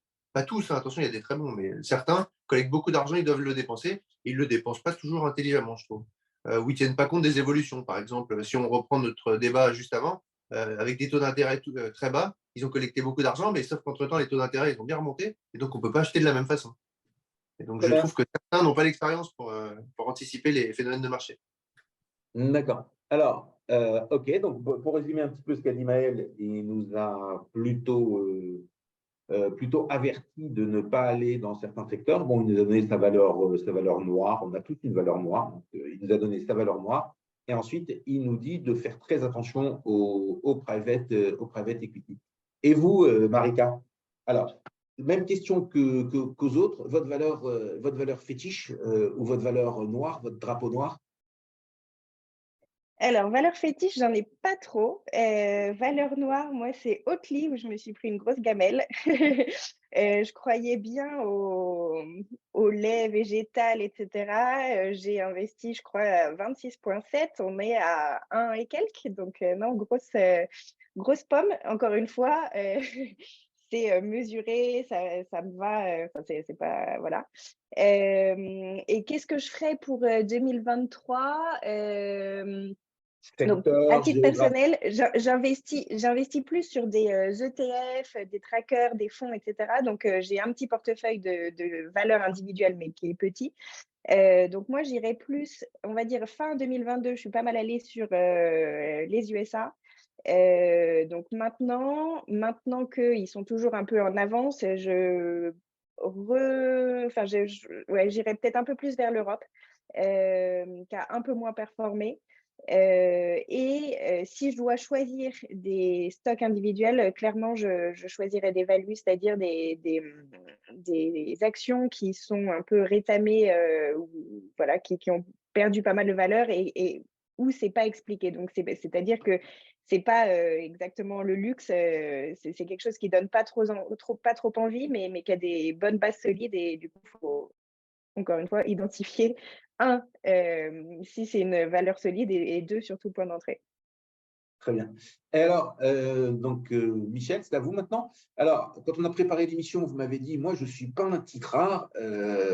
J'ai pas de. Je ne suis pas économiste, je ne suis pas titrard, je me demande ce que je fais là.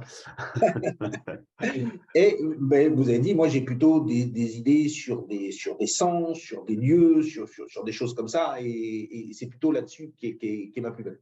Alors, je vais quand même vous poser la question, est-ce que vous avez une valeur fétiche? Non, clairement pas. Une valeur drapeau noir comme les autres, là, une valeur vraiment, vous allez dire à tout le monde, vous en approchez pas parce que voilà ce qui m'est arrivé à moi. Et ensuite, quelque chose de plus général, qu'est-ce que vous pensez vraiment? Europe, USA, value, croissance, ultra-croissance, le luxe, comme on parlait les autres, ou d'autres secteurs?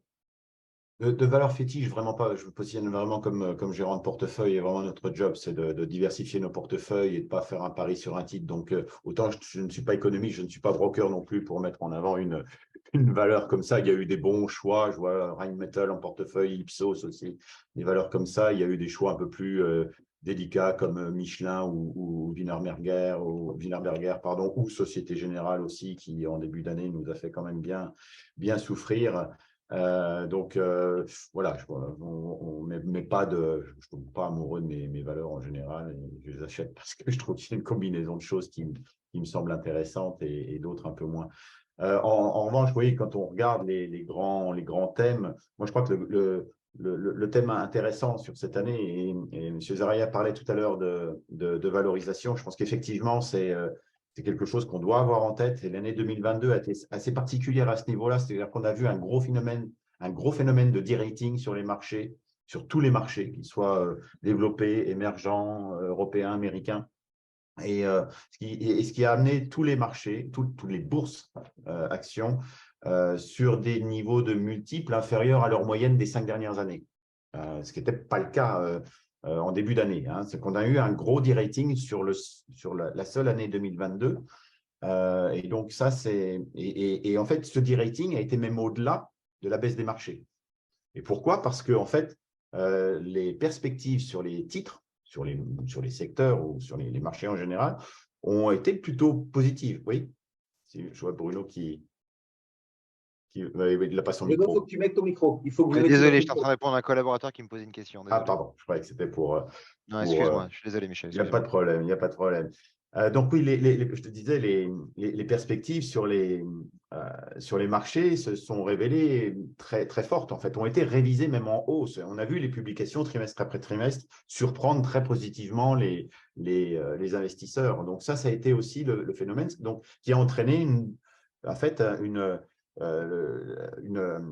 dévalorisation supérieure à la baisse des marchés. Donc, pour moi, ce que je veux dire par là, c'est qu'en 2023, il y a la place pour une expansion des multiples, clairement. Et si on doit privilégier une zone, eh bien, comme disait Marieka tout à l'heure, je suis désolé, hein, je suis un petit peu dans le consensus, je vais dans le même sens que tout le monde, mais effectivement, l'Europe semble un petit peu en retard. Bon, alors, elle a un petit peu rattrapé son retard au cours des 2 derniers mois. On a vu un fort rebond sur les marchés européens.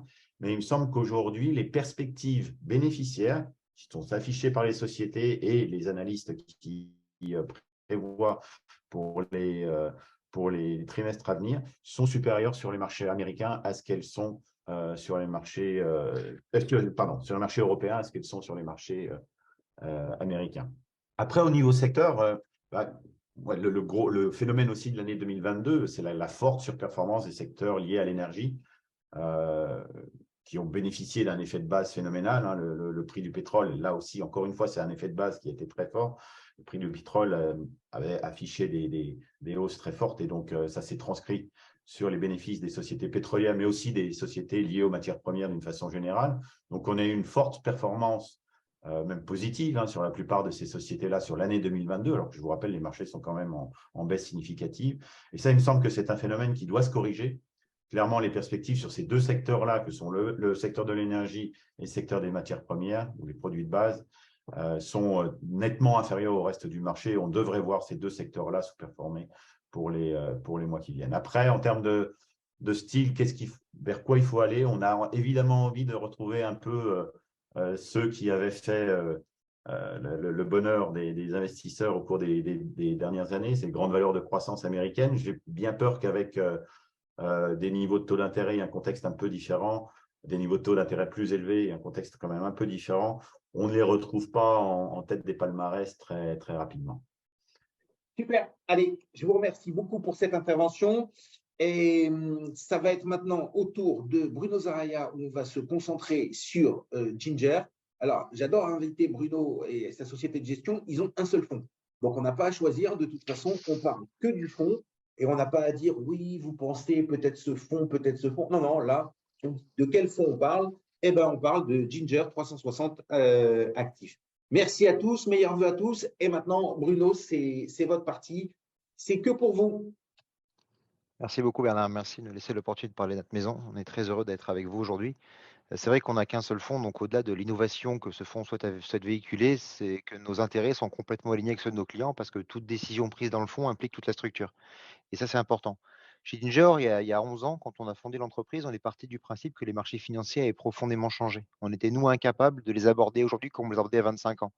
Ce qui se passe sur les marchés en ce moment, je crois, va dans ce sens. Pour parler clairement avec un exemple très simple, on est actuellement dans la 39e semaine consécutive de rachat d'actions sur l'Europe. C'est-à-dire qu'en fait, ça fait 39 semaines où il y a plus de ventes d'actions que de gens qui veulent acheter. Et pourtant, le marché a pris 17% entre début octobre et aujourd'hui. Donc, ça montre bien que le marché est fait par d'autres acteurs. Et nous, chez Ginger, on essaye disons, de comprendre comment ces autres acteurs fonctionnent, qu'est-ce qu'ils font pour voir comment ils peuvent impacter positivement ou négativement nos marchés. Alors, ça veut dire quoi? Ça veut dire de façon très simple, nous, on a un fonds de portefeuille. Il n'y en a plus beaucoup en France ou ailleurs, mais un fonds qui peut être investi de 0 à 100% en actions, et donc en fait un fonds carte blanche, qui va venir quelque part détenir des positions ou prendre des positions qui sont très difficiles à tenir pour n'importe quel acteur. Et de plusieurs exemples, chez Ginger, le 18 mars 2020, donc 2 jours après le premier confinement dans le monde entier, notamment en France, bah, nous, on expliquait que pour nous, on comprenait le risque épidémique, le risque sanitaire, mais on disait, écoutez, le risque économique pour l'instant ne se met pas en place. Dans nos outils, on considère qu'il n'y a pas de risque et donc on était à l'achat sur nos valeurs. Et en mars 2020, il n'y a pas beaucoup de gens qui voulaient acheter le marché. Pareil la veille du Brexit et évidemment pareil cette année où on considère une fois de plus que le risque a été surestimé, notamment sur des valeurs plus cycliques et j'en parlerai un petit peu après.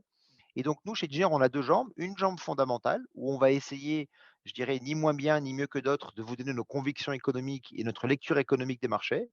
Et une jambe lecture du risque, mais le risque, tel que pour nous, il est important. Et en fait, c'est pour schématiser pour les auditrices et auditeurs, c'est que c'est ce qu'on appelle le risque, nous, systémique. Alors, la différence, elle est très simple parce que maintenant, on peut la matérialiser en termes de chiffres. Vous voyez, 2011, on a un vrai risque sur les marchés. Souvenez-vous, la crise des souverains ou autre, le marché fait moins 35. 2020, pandémie, le marché fait aussi moins 35. Donc on peut dire, tiens, c'est pareil, puisque la baisse est la même. Mais il y a une vraie différence. 2011 était un risque systémique, un vrai risque, et 2020 n'était qu'une peur. Et comment on fait la différence? En 2011, il faut 3 ans pour retrouver les plus hauts, alors qu'en 2020, 6 mois plus tard, on a retrouvé ces plus hauts. Et en fait, ce qui se passe aujourd'hui, et je vais le dire à vous, c'est que c'est très difficile d'investir sur un marché quel qu'il soit, parce que la façon dont on vous vend l'information, la façon dont on cherche à vous faire peur tous les jours prend le dessus sur tout. C'est vrai pour vous, auditrices ou auditeurs, c'est vrai pour Bernard, c'est vrai pour moi, même si on essaie, nous, d'avoir la discipline de travail qui sont évidemment autres avec Bernard, parce que sinon, c'est impossible de tenir des positions. C'est très, très difficile. Je vais vous donner un petit exemple que je trouve intéressant. Moi, j'aimais énormément une personne qui s'appelle Alain Vicaire. Alain Vicaire était le fondateur de la Française des Placements. C'est un monsieur aujourd'hui qui est à la retraite, mais qui je trouve passionnant de par son expérience. Il m'a dit, tu sais, Bruno, en 2000, on s'est mis d'accord avec mes équipes sur un niveau de renforcement sur les marchés européens et français. Donc, ils se sont mis d'accord sur un niveau, ils sont OK. Et il dit, bah, écoutez, maintenant qu'on est d'accord, on va l'écrire à tous nos clients. Parce que si on ne l'écrit pas, on ne le fera pas. Et ce côté psychologique, il est là parce que vous voyez, par exemple, cette année, en 2020, en 2016, moi, beaucoup de mes clients me disaient, on attend un point d'entrée. Le problème, c'est que le jour où le point d'entrée arrive, la peur prend le dessus. Et ça fait des années que beaucoup de nos clients, et c'est normal, travaillent avec la peur. Je vous donne un exemple qui s'est passé en 2022 qui est intéressant. Regardez, en juin, en tout cas pour notre maison, notre fonds, tout se passe très, très, très, très bien. Et au mois de juin, vous avez M. Macron, M. Draghi et M. Scholz qui vont voir le président ukrainien. Et à l'instant, ils vont le voir et qui se mettent plus ou moins d'accord. Vous avez la Russie qui dit on coupe le gaz. Entre mi-juin et mi-juillet, cette coupure de gaz, qui faisait peur et c'est normal, a fait la une de tous les journaux tout le temps en temps réel. On n'aura plus de gaz pour se chauffer, on n'aura plus de gaz pour produire, on n'aura plus de gaz pour alimenter les usines en Allemagne, etc., etc. Avec l'impact que l'on connaît sur les marchés financiers. Début septembre, on vous explique que les réserves de gaz ont été atteintes en Italie, en France et en Allemagne avec 2 mois d'avance. Ça fait 2 lignes dans les journaux. Donc d'un côté, le stress qu'on vous vend, c'est 3 semaines, un mois de journaux sans arrêt qui vous disent on ne va pas y arriver. Et pour vous rassurer, c'est 2 lignes. Et bien tout ça augmente le stress sur les marchés, augmente aussi les gens qui ont tendance à vouloir se couvrir ou acheter des produits de plus en plus complexes et pollue les marchés. Et bien chez Ginger, dans notre fonds, on essaie de détoxiquer les marchés et de venir inflater le prix d'une valeur de tous ces éléments polluants. Ce qui fait que évidemment, il n'y a pas de martingale. Encore une fois, nous, on ne sait pas faire le tactique, on ne sait pas acheter, vendre, on ne sait pas bouger au gré des marchés. On sait tenir des positions, y compris à des moments difficiles. et on sait prendre ses positions dans la durée. Et donc aujourd'hui, dans ce fonds, nous avons 82% d'actions. Donc on est quand même très exposé par rapport à un marché qui, lui, se veut extrêmement prudent. Beaucoup de gens sont plutôt noirs. Et en fait, si vous voulez, ce n'est pas qu'on est des bénis oui-oui, hein. En septembre, on écrivait à nos clients que pour nous, le marché devait rebondir fortement. Et on dit, c'est pas que nous, on voit tout en rose quand tout le monde voit tout noir. C'est juste que là où tout le monde voit tout très, très noir, nous, on considère que c'est peut-être gris foncé ou gris clair. Et ben, la différence de vision, c'est 25, 30, 40% sur des titres. Et par rapport à cela, en fait, et on le comprend là aussi, regardez, ça fait 5 ou 6 ans qu'on a peur d'une récession. On n'en a pas parlé aujourd'hui, on a parlé d'inflation. Mais il y a quelques semaines, il est probable qu'on aurait peut-être parlé que de récession. Tout le monde parlait que de ça.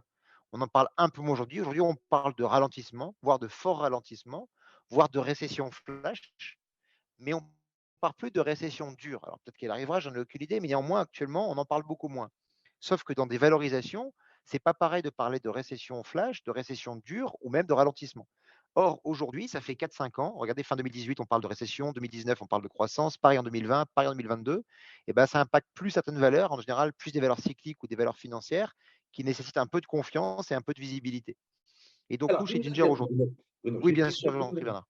Alors, votre langage, il a l'avantage d'être constant, et comme vous venez nous voir chaque année, on a toujours le même langage constant, on a toujours ce même langage sur la valeur, sur le prix, sur les choses. Bon, les auditeurs vous connaissent bien, vous savez que notre cabinet, vous faites partie des fonds qu'on conseille, qui est maintenant largement répandu dans les portefeuilles. Mais au-delà de la théorie, il y a la pratique et puis il y a la réalité d'un marché. Souvent, on a échangé ensemble sur des valeurs. Vous disiez, c'est pas possible. Voilà, cette valeur, elle ne vaut pas ce prix-là. Elle doit être plus chère. Nous, on fait nos calculs, on refait nos calculs, on analyse, on a rencontré le management, on a rencontré, on a regardé le carnet de commandes, on a tout regardé. C'est clair, c'est net, c'est précis. Elle doit valoir 30 ou 40% de plus. De plus, le futur, les éléments qui viennent vont dans notre sens. On n'a pas des éléments contrariants qui arrivent, mais plutôt des éléments qui vont nous pousser. Et malheureusement, ça ne se fait pas. Parce que parce que la bourse, le marché des actions, il y a des acteurs qui achètent et qui vendent. Et pour que la réalité, c'est-à-dire que pour que la pratique rejoigne la théorie, une fois que ça a été théorisé, il faut qu'il y ait des gens qui le font. Et c'est vrai qu'il y a des éléments extérieurs qui sont des craintes, qui sont la presse, qui sont le désamour. Voilà. Je me rappelle un jour, je vous disais, mais tu sais, Bruno, il y a des filles qui sont tellement jolies, personne ne voit leur beauté. Et tout d'un coup, un jour, tout le monde se réveille et dit waouh, waouh, waouh. Mais voilà. Et est-ce que vous n'avez pas peur que cet excès de théorie, que cet excès de compréhension, que cette volonté d'avoir une logique à tout prix soit contre-productif pour le fonds et vous pousse à avoir des valeurs qui, certes, mériteraient, voire même, certes, devraient, d'après toutes les analyses, être plus chères, mais malheureusement ne seront pas plus chères ou seront peut-être à leur juste prix que dans 10 ans ou dans 15 ans. Et c'est quand même quelque chose de terrible d'avoir à attendre 10 ans ou 15 ans pour avoir raison, que ce soit dans la vie ou dans la bourse. Alors, il y a plusieurs sous-réponses à votre question, et la question est extrêmement importante parce qu'elle permet de souligner beaucoup de sujets. La première chose, c'est quand on nous demande de parler de valeur, nous on parle de ce qu'on a en portefeuille, mais par exemple, vous voyez, je parlais tout à l'heure de Société Générale, mais j'aurais parlé de Saint-Gobain parce que je sais que Saint-Gobain, on en parle souvent ensemble, et c'est vrai qu'on arrive à ce genre de conclusion. Bah, Saint-Gobain, elle a été première du portefeuille pendant longtemps, puis elle a été 17e valeur, puis elle a été 8e valeur. Et en fait, en fonction des potentiels, nous, on peut repondérer Saint-Gobain. Donc, on aime toujours Saint-Gobain, mais en fonction de son potentiel et en fonction de nos convictions plus ou moins court terme sur les tendances, on va la mettre plus haut dans le portefeuille ou moins haut. On garde nos valeurs, mais disons qu'on va les pondérer différemment. Donc, malgré les échanges qu'on a pu avoir ensemble, ça n'empêche pas le fonds d'être premier quartile sur toutes les périodes. Et je vous verrai dans quelques semaines sur les classements autres, il y aura beaucoup, beaucoup de points d'avance sur le second. Le second paramètre, c'est que nous, on a un fonds carte blanche. Donc, on a un fonds diversifié. Je peux être 100% obligataire, je peux être 100% convertible, 100% corporate, 100% action, et tout ça avec la variation que je souhaite. Nous, ce que vous dites nous a beaucoup coûté jusqu'en 2019 parce que, en fait, les taux étant administrés, on amenait les taux très bas durablement, enfin pendant longtemps, et ça a faussé beaucoup de valorisation. Donc, c'est vrai qu'on avait des valeurs qui étaient moins regardées que le marché, et le risque que l'on prenait n'était pas payant puisque la partie obligataire arrivait encore à faire mieux. Depuis 2019, si vous regardez quasiment tous les fonds diversifiés, on se rend compte que beaucoup d'entre eux avaient de fortes dominantes obligataires. Et donc, il y a de vrais écarts de performance qui se font, ne serait-ce que par l'allocation d'actifs, actions versus obligations. Quant à la logique de dire est-ce qu'il faut avoir des valeurs et du coup se perdre de la performance parce que le temps d'attente est trop long ou autre, nous, vous savez, on est là pour faire une gestion bon père de famille.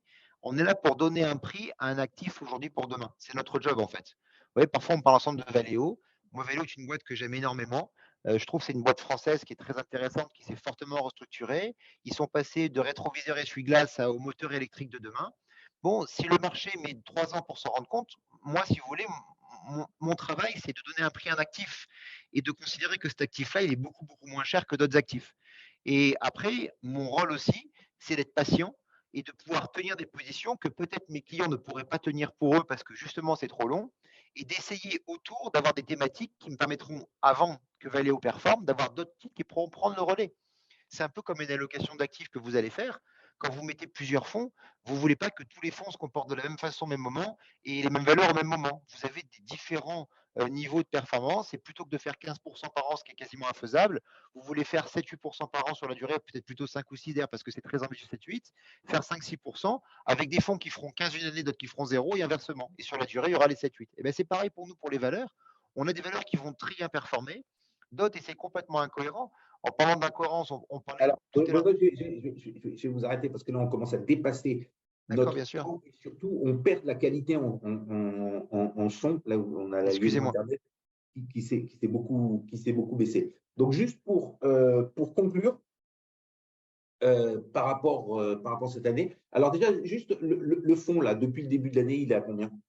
Le fonds est à -6 depuis le début de l'année. Donc, on reste on reste quand même dans une perte raisonnable. Ça sera un peu la surprise de cette année parce qu'on a connu des moments très compliqués. Le pire de votre fonds, ça a été combien pendant l'année? Cette année, au pire, on doit être à -18. Moins 18. Et alors, pour revenir un petit peu sur ce que vous nous aviez dit, ça ne sert à rien que je vous dise quand il faut acheter. De toute façon, vous ne le ferez pas. Vous avez eu beaucoup de souscriptions quand vous étiez à moins 18? Non, Non, non, c'est non, un pour être honnête, peu classique, ça. C'est un peu dommage, hein. bah, c'est terrible parce que, mais c'est un petit peu ce que j'expliquais en introduction sur le côté psychologique. Vous savez, ça fait, même quand j'étais à l'école, on me disait tout le monde achète quand ça monte et tout le monde vend quand ça baisse. C'est-à-dire qu'en fait, c'est presque je dirais pas que c'est presque le contraire tout le temps, mais enfin, parce que tout le monde a peur en même temps et tout le monde est rassuré en même temps. Et c'est vrai qu'on en a un peu plus qu'avant parce que les gens ont confiance en nos outils et lorsqu'on leur explique que pour nous, on a des robots importants à venir, certains essaient de saisir les opportunités. Mais ça reste assez difficile parce que d'abord, les allocations ont été guidées par la peur et d'ailleurs ça explique les succès du private equity parce qu'il n'y a pas de volatilité, il n'y a pas de VL, donc forcément on a l'impression qu'il n'y a pas de risque. Et alors que nos valeurs et nos fonds particulièrement cristallisent justement, enfin cristallisent, mettent le risque tel qu'il est en temps réel à chaque instant. Et donc c'est vrai que vous avez raison, c'est une année difficile mais pour tous les actifs, hein, mais c'est vrai que je pense que c'est plus compliqué d'expliquer, parce que finalement, on est sur une année où le marché obligataire va être bien plus négatif que le marché action, qui pourtant lui-même est négatif. Et ça, ce sont des réflexes nouveaux et assez compliqués à appréhender pour l'ensemble des clients. D'accord. OK. Merci beaucoup, Bruno. Merci à vous, Bernard. Bruno, une très bonne année à vous, à toutes vos équipes. On se retrouve l'année prochaine pour de nouvelles aventures. Avec grand plaisir. Et bravo pour le fond, parce que -6, bon, je ne sais pas de quoi sera fait les quelques jours de bourse qui restent, mais -6, c'est quand même pas si mal que ça. Et c'est vrai qu'on a eu chaud à 2-3 moments dans l'année. Et bon, je pense qu'une partie du métier de gérant d'une équipe de gestion, c'est de tenir et ça doit pas être facile, tous les jours. Allez, on vous embrasse, on vous dit Merci, moi aussi, bientôt. passez de bonnes fêtes. C'est maintenant au tour de Valentin François de chez Arbevel qui va nous parler de la blockchain. Alors, bonsoir Valentin. Bonjour La Bernard. blockchain, est-ce que c'est le bon ou est-ce que c'est un gros mot? Est-ce que c'est pas encore le juste mot? Je vais juste vous faire part d'un édito qu'on a fait sur la crypto, sur les cryptos actifs ou les crypto-monnaies il y a quelques temps dans l'émission. Et en fin de compte, dans cet édito, je disais que les cryptos, c'était comme les sectes, que ça disparaîtrait plus jamais, que certaines, comme la scientologie, le Bitcoin, avaient presque atteint le statut de religion, tellement c'était avancé. Et je disais aussi que les sectes n'avaient rien apporté à l'humanité comme les cryptos. Et là, je disais non, même si les cryptos disparaissent, elles auront apporté à l'humanité la blockchain. Alors, et c'est là que vous intervenez pour nous expliquer ce qu'est exactement la blockchain. Et on vous écoute. Ok. Alors on pourrait nuancer le propos, mais je comprends votre point de vue sur le sujet. Alors bon, comment illustrer ce qu'est la blockchain? Alors souvent on donne une définition un peu barbare. Alors elle mérite d'être donnée, donc je vais vous la donner. Et je pense qu'à la fin, vos auditeurs ne comprendront pas plus ce qu'est la blockchain. Donc on viendra peut-être l'illustrer par quelque chose d'un peu plus illustratif.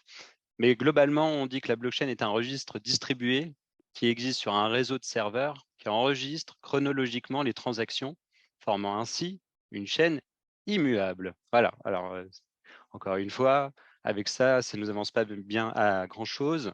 Mais j'aime bien prendre l'exemple sur le fonctionnement de la blockchain d'un livre, en fait, sur lequel on inscrit des mots et donc des pages et donc des chapitres et donc à la fin un livre complet. Je m'explique.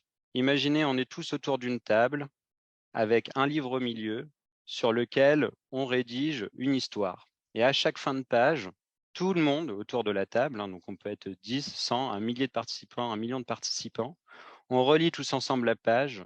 Et si on a un consensus, c'est-à-dire 51% des personnes, alors on valide cette page et on passe à l'autre page et ainsi de suite et ainsi de suite. C'est ainsi que fonctionne la blockchain. Au lieu d'inscrire des mots, on inscrit des transactions. Une fois que ces transactions sont vérifiées, elles sont validées et on passe à la page d'après. Sur la blockchain, c'est ce qu'on appelle un bloc, c'est un fichier informatique dans lequel on a toutes les transactions à l'instant T. Et une fois qu'on valide ça, on passe aux transactions qui suivent. Et voilà un peu comment on pourrait définir la blockchain. Alors, dans ce que vous dites, c'est intéressant parce que vous faites la dissociation entre crypto et blockchain. Déjà, est-ce qu'on doit les différencier ou est-ce que les deux sont intimement liés? Est-ce que l'un peut vivre sans l'autre? Est-ce que la blockchain peut vivre sans les cryptos? Demain, imaginez que les gouvernements disent, voilà, les cryptos, c'est interdit, c'est 20 ans de prison pour toute personne qui fait de la crypto, donc allez, on en finit avec la crypto. Est-ce que la blockchain va continuer à vivre? Et le contraire aussi, demain, allez, par hypothèse d'école, même si c'est impossible, on interdit la blockchain, est-ce que les cryptos peuvent continuer à vivre? Alors, en fait, on va dire qu'aujourd'hui, il y a des blockchains qui existent sans crypto. Ce sont des blockchains dites privées. Donc, en fait, le consensus va se faire différemment. Ce sera déjà forcément moins décentralisé puisque c'est privé. On retrouve ça sur des consortiums d'entreprises. On a vu des initiatives comme ça, des sociétés comme Carrefour qui utilisent la blockchain pour la traçabilité des aliments. En fait, ils utilisent une blockchain privée et non publique. Donc, une blockchain publique, par exemple, Ethereum est une blockchain publique avec sa crypto associée qui s'appelle l'Ether. En fait, ces entreprises-là n'ont pas voulu passer par une blockchain publique. Et donc, on fait une blockchain privée. Et donc, ça ressemble plus, je dirais, à un intranet, tout simplement. Ou simplement une base de registre un peu plus distribuée qu'une base de registre classique. Mais est-ce que technologiquement, ça a un vrai intérêt? Ça, c'est une grande question. On voit certaines sociétés faire marche arrière sur ces blockchains privées, notamment, je pensais à la blockchain utilisée par EP Moller qui servait à suivre les conteneurs un peu partout dans le monde, mais ils ont arrêté. Au bout de 5 ans, ils ont totalement arrêté l'utilisation de la blockchain par manque d'utilisateurs parce que finalement, on est dans un écosystème privé où les sociétés dans lesquelles se trouve cette blockchain partagent peu ou pas l'information, alors que si on est dans une blockchain qui est publique, alors tout le monde peut vérifier ce qui s'y passe. Tout le monde peut au moins regarder, sans vérifier forcément, mais au moins regarder ce qui s'y passe. Et pour moi, une blockchain publique, et je n'ai pas d'exemple à vous donner, d'une blockchain publique qui fonctionne sans crypto. Pourquoi? Parce que la crypto, c'est la monnaie native d'une blockchain publique qui sert à rétribuer ceux qui viennent sécuriser finalement ce réseau qui est totalement distribué à travers le monde, décentralisé à travers le monde. Quel est l'incentive à participer à une blockchain publique alors que je supporte des coûts si on ne me rétribue pas? Voilà. En fait, la crypto, pour vous répondre, c'est la façon de rémunérer ceux qui font le travail de sécurisation du transfert de données, de transactions à travers ces réseaux. Donc, Est-ce que la blockchain publique peut vivre sans crypto? Je pense que non. Est-ce qu'une blockchain privée peut vivre sans crypto? Oui, on le voit déjà, mais est-ce que ça a un intérêt réel technologiquement parlant? Bah, ça a ses limites, on le voit. On a pas mal d'exemples aujourd'hui où on voit ses limites. Par Et exemple, après, est-ce que la... l'utilisation d'une blockchain pour des examens, prenons même Parcoursup, qui est sans arrêt critiqué, parce que de mettre une blockchain comme ça et de dire, ben, voilà, maintenant, c'est comme ça que va se passer la sélection des étudiants avec tel et tel critère, c'est complètement ouvert. Alors, tout le monde peut vérifier, enfin, des millions de gens peuvent aller vérifier que tout se passe bien, qu'il n'y a pas de triche, que les critères sont parfaitement appliqués, et ainsi de suite. C'est des choses qui sont imaginables dans le futur, ou c'est Ça- vraiment pas fait pour ça, et il y Bah, aura d'autres méthodes qui viendront construire ces choses-là? Si, effectivement, c'est un très bon point parce que en fait, les exemples en fait, d'utilisation de la blockchain comme technologie qui permet en fait d'inscrire de la donnée et s'assurer qu'elle est infalsifiable et qu'elle ne sera pas modifiée dans l'avenir, ça c'est très important. Et on le voit par exemple, pour vous répondre finalement indirectement, en Corée du Sud, on a des initiatives du gouvernement coréen, sud-coréen à ce sujet-là, où ils disent, ça a été une annonce qui a été faite il y a quelques mois, début septembre il me semble, où ils disaient, à horizon 2024, l'identité nationale, donc l'équivalent de leur carte d'identité chez nous, la carte d'identité coréenne sera mise sur la blockchain pour pouvoir interagir avec l'ensemble des administrations de façon totalement automatisée. C'est-à-dire qu'aujourd'hui, quand vous êtes en Corée ou en France, prenons l'exemple de la France, vous remplissez toujours la même chose. Nom, prénom, adresse, numéro de sécu social, etc., etc. En fait, une fois que c'est inscrit, une fois que votre identité est inscrite sur la blockchain, vous n'avez plus besoin de la décliner 20 000 fois. Elle est déjà validée, certifiée. Donc, si je peux interagir sur la blockchain avec mon identité digitale, qui est vérifiée et validée par la blockchain, bah, c'est génial. Parce qu'en fait, j'ai plus tous ces papiers administratifs à remplir. Et donc, je peux automatiser tout un tas de choses, que ce soit, je ne sais pas, les prélèvements pour les impôts. Alors, c'est aujourd'hui déjà le cas, mais en fait, il y a eu un mécanisme papier à la base pour pouvoir, quand on est nouveau, entre guillemets, dans l'imposition, c'est-à-dire jeune étudiant sortant d'école, par exemple, il faut faire une déclaration avec 0 impôt, c'est une déclaration papier encore aujourd'hui. Donc, demain, sur la blockchain, tout sera digitalisé et automatisé. Donc, il y a une vraie, je dirais, utilité pour la blockchain sur la partie administrative. On peut même penser au registre de cadastre pour l'immobilier, par exemple. Est-ce que ça doit être sur une blockchain publique ou est-ce que ça doit être sur une blockchain privée? Ça, c'est la question. Quand il s'agit d'un état, d'informations un peu, je dirais, sensibles, peut-être qu'il faudrait utiliser une blockchain privée. Et peut-être que là, il y aurait un vrai intérêt, effectivement, à avoir ce registre un peu décentralisé. Est-ce qu'il y aura besoin d'une crypto dans ce cas-là? Bah, pas forcément. C'est un peu, mais on ne sait pas trop en fait. C'est-à-dire que aujourd'hui, on n'a pas vraiment de cas d'usage de blockchain privée qui fonctionne. Voilà, c'est surtout ça. Mais parce que peut-être qu'on n'a pas eu les bons acteurs, encore une fois, pour le faire. C'est un peu compliqué quand même pour une entreprise de venir chercher ses concurrents et de dire, allez, on se met tous ensemble sur une blockchain que je contrôle. Voilà. Alors, j'ai une autre question. Quand on parle du Bitcoin, on parle beaucoup de minage et on parle du côté énergivore du minage. Est-ce que c'est la blockchain en elle-même qui est énergivore ou est-ce que c'est complètement différent et il faut pas, et la blockchain n'aura pas cette nuisance énergivore comme peut avoir le minage? Alors effectivement, c'est le mécanisme de consensus qui est énergivore sur la blockchain Bitcoin. La blockchain Ethereum, par exemple, a changé sa façon de valider les transactions. Son consensus est différent maintenant de celui du Bitcoin. On n'utilise pas la même façon de valider les transactions et c'est devenu moins énergivore. Sur la blockchain Bitcoin, par exemple, il faut mettre à disposition de la puissance de calcul et cette puissance de calcul, elle est apportée par des machines qui sont extrêmement énergivores.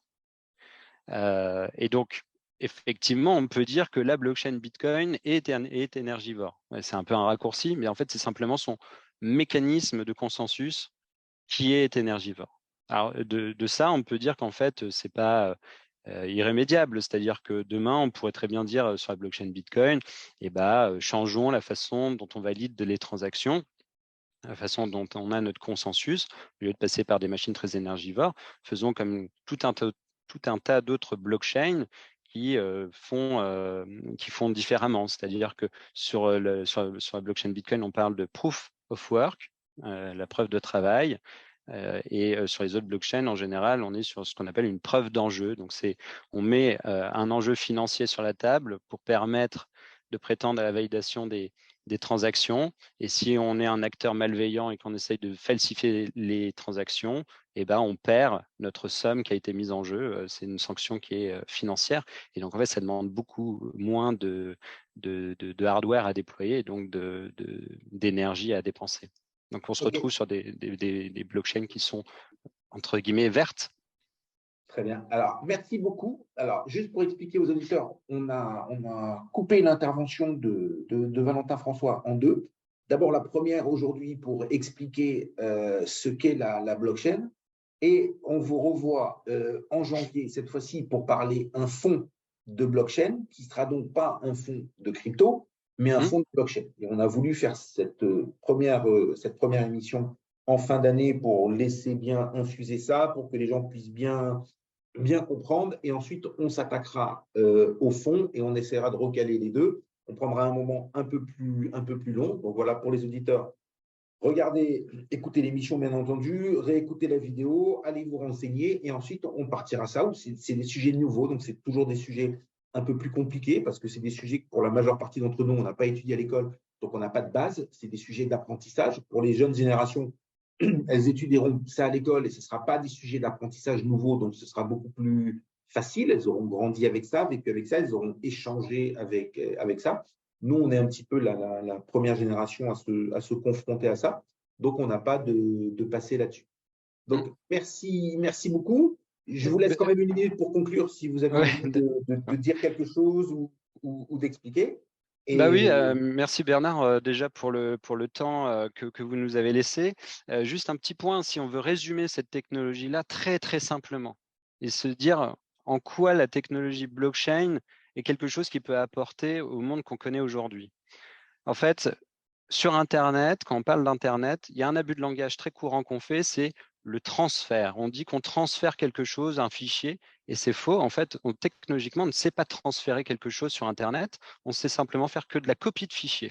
C'est-à-dire que si je vous envoyais un fichier par email, Bernard, vous aurez la copie de ce fichier sur votre ordinateur et moi aussi, j'aurai la copie de ce fichier sur mon ordinateur. Alors que dans la vraie vie, si je vous transfère, je ne sais pas, un document papier, vous l'avez dans votre main et moi, je ne l'ai plus dans ma main. Et ça, c'est un vrai transfert. La technologie blockchain, c'est la seule technologie qui nous permet de faire des transferts de valeur sur Internet sans tiers de confiance. Et pour illustrer ça, c'est très simple. Prenons l'exemple des banques qui ont regardé dans les années 90 Internet en se disant « c'est génial, je vais pouvoir envoyer de l'argent à la vitesse d'un mail ». Mais ils n'ont pas réussi à le faire parce qu'ils se sont rendus compte que ça donnait la possibilité à l'utilisateur de copier-coller à l'infini de l'argent. Alors, ce n'est pas ce qu'on veut faire quand on veut permettre la distribution de la monnaie à travers un réseau d'utilisateurs. Ce qu'ils ont réussi à faire, c'est effectivement permettre le transfert d'argent, mais en multipliant les tiers de confiance. Donc, la technologie blockchain, si vous voulez retenir quelque chose aujourd'hui de cette émission sur la partie blockchain, c'est la seule technologie qui nous permet de transférer de la valeur sur Internet via la blockchain sans tiers de confiance. Et qui dit transfert dit propriété. Et donc, c'est la seule technologie qui nous permet de prouver que nous sommes propriétaires à la fois d'un contenu qui peut être purement digital, de la musique, des fichiers texte, des vidéos et, exemple autre, des images. Mais aussi, ça peut être des choses qui sont dans le monde réel, de l'immobilier, des actions d'une société non cotée, des sacs de luxe, des montres de luxe et tout un tas d'autres choses qui sont dans le monde réel. Et on pourra prouver que nous sommes propriétaires de ces choses-là grâce à la blockchain. Voilà. OK, merci beaucoup. Et merci. On vous dit au 23 janvier pour la prochaine émission où on s'attaquera au fond qui découle de cette stratégie. Merci beaucoup, Bernard. Voilà, et c'est maintenant au tour de Johan Ambrès. Bonsoir, Johan. Bonsoir, bonsoir. Bonsoir, Bernard. Alors, Johan, vous êtes fromager. Vous faites partie des patrimoines qui ne sont pas des patrimoines financiers. Les fromages, alors, je ne me rappelle plus, je n'ai même pas eu le temps de vérifier. C'est quoi la France? C'est 360 fromages? C'est à peu près, après on parle de fromage, environ 360 fromages de renommée. Après, si on regarde tous les petits producteurs, toutes les petites spécialités, le chiffre peut encore aller beaucoup plus loin. D'accord. Alors, pour vous présenter, vous êtes français. Comme beaucoup, vous Oui. avez décidé d'émigrer au Portugal et vous vous êtes installé à Lisbonne il y a quoi? Il y a 2 ans? Il y a 2 ans et demi environ, je suis venu m'installer, oui, avec la petite famille. Alors, pendant les 2 premières années, vous êtes resté tranquille. Exactement. Et puis tout d'un coup, le passé ressurgit. Vous vous êtes dit, je vais ouvrir une fromagerie et je vais faire mon métier, puisque vous allez nous expliquer, mais en France, vous avez déjà des fromageries et vous avez même une laiterie. Vous allez aussi nous expliquer Alors, la différence entre les deux et tout nous raconter. Et la fromagerie, après je vous laisse la parole, vous l'avez ouverte il y a combien de jours? alors là, il y a une semaine tout juste, mardi dernier, on a ouvert. On a eu une première semaine avec un super accueil de notre population lisboète. On a eu voilà, plein de bons retours, plein de bons sourires. Donc pour l'instant, tout va bien. Tout se passe bien, comme on le souhaitait. Super. Allez, on vous laisse démarrer et je vous poserai des questions au fur et à mesure. D'accord. Eh bien, écoutez, en tout cas, je vous remercie en tout cas pour l'invitation. J'ai entendu la qualité de vos intervenants et je suis ravi d'être là ce matin. Alors, pour moi, c'est vraiment un changement transversal d'activité. Pour faire simple, moi, je suis issu de l'immobilier. Pendant 18 années, j'ai fait beaucoup d'immobilier en France. Et puis, à un moment donné, mes racines, mes grands-parents étaient agriculteurs, mes racines ont ressurgi.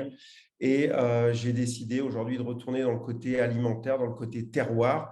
Et donc, j'ai pris en associé un ami d'enfance qui s'appelle Frédéric Bussy et qui est dirigeant de la laiterie de la Côtière. De cette rencontre, parce qu'on ne s'était pas vu depuis plusieurs années, on a décidé d'ouvrir la fromagerie de Lisbonne. Pourquoi? Parce qu'aujourd'hui, on avait à cœur de pouvoir promouvoir la tradition française du fromage et puis surtout, on voulait amener quelque chose de nouveau, quelque chose qui n'existe pas aujourd'hui et surtout avoir de l'hyper-qualité, l'hyper-fraîcheur et de pouvoir surtout ouvrir à une plus grande consommation. Donc, c'est de là, on a pensé donc l'ouverture de la fromagerie avec un concept complètement nouveau. Pourquoi? Parce que le plus difficile, c'est la conservation. Et on s'est dit comment on va pouvoir conserver des fromages comme s'ils étaient en Savoie ou en campagne française.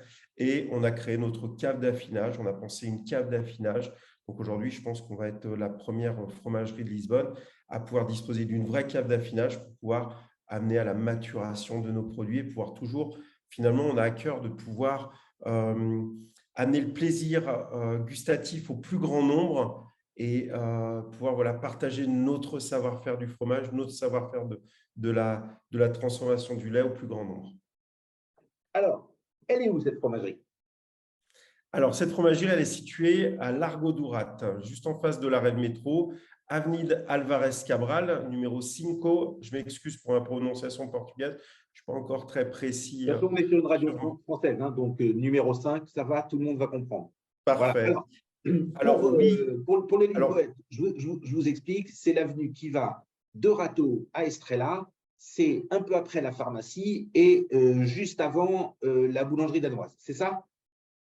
Oui, on a le coiffeur, un petit salon de coiffure entre nous et effectivement le restaurateur d'Anne. Alors, qu'est-ce que vous amenez de différent? Donc, bon, moi, j'étais chez vous, je suis rentré complètement par hasard jeudi. Donc, on a un petit peu des fromages traditionnels. J'ai vu qu'on avait quelques fromages portugais et on a aussi un rayon de fromages frais, yaourt à boire, brousse. Alors, dites-nous un petit peu plus je vous explique. sur cette sélection. Aujourd'hui, nous, qu'est-ce qu'on va proposer? Un rayon complet de fromage et on se dit fromagerie. On ne se dit pas fromagerie française.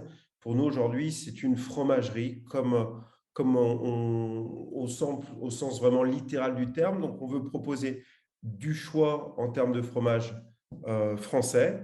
On veut aussi pouvoir promouvoir en local du fromage portugais. On a déjà trouvé quelques producteurs vraiment très artisanaux sur le secteur. On propose aujourd'hui les queijos d'azétan, des DOP portugais et on va essayer d'augmenter notre gamme avec le queijo de serre, essayer de trouver des producteurs locaux aussi pour pouvoir les promouvoir au sein de notre fromagerie. On va avoir du fromage naturellement italien, des gorgonzola, des parmesans, Et puis, bien sûr, on attend avec impatience notre gamme de mozza, de burrata aussi, qui va venir compléter notre offre. Le but, c'est vraiment de pouvoir promouvoir tous les fromages du monde au sein de notre fromagerie, des Stilton, des fromages anglais, des Gouda truffés, tous les fromages du monde qu'on va pouvoir espérer, en tout cas une sélection qu'on va pouvoir promouvoir.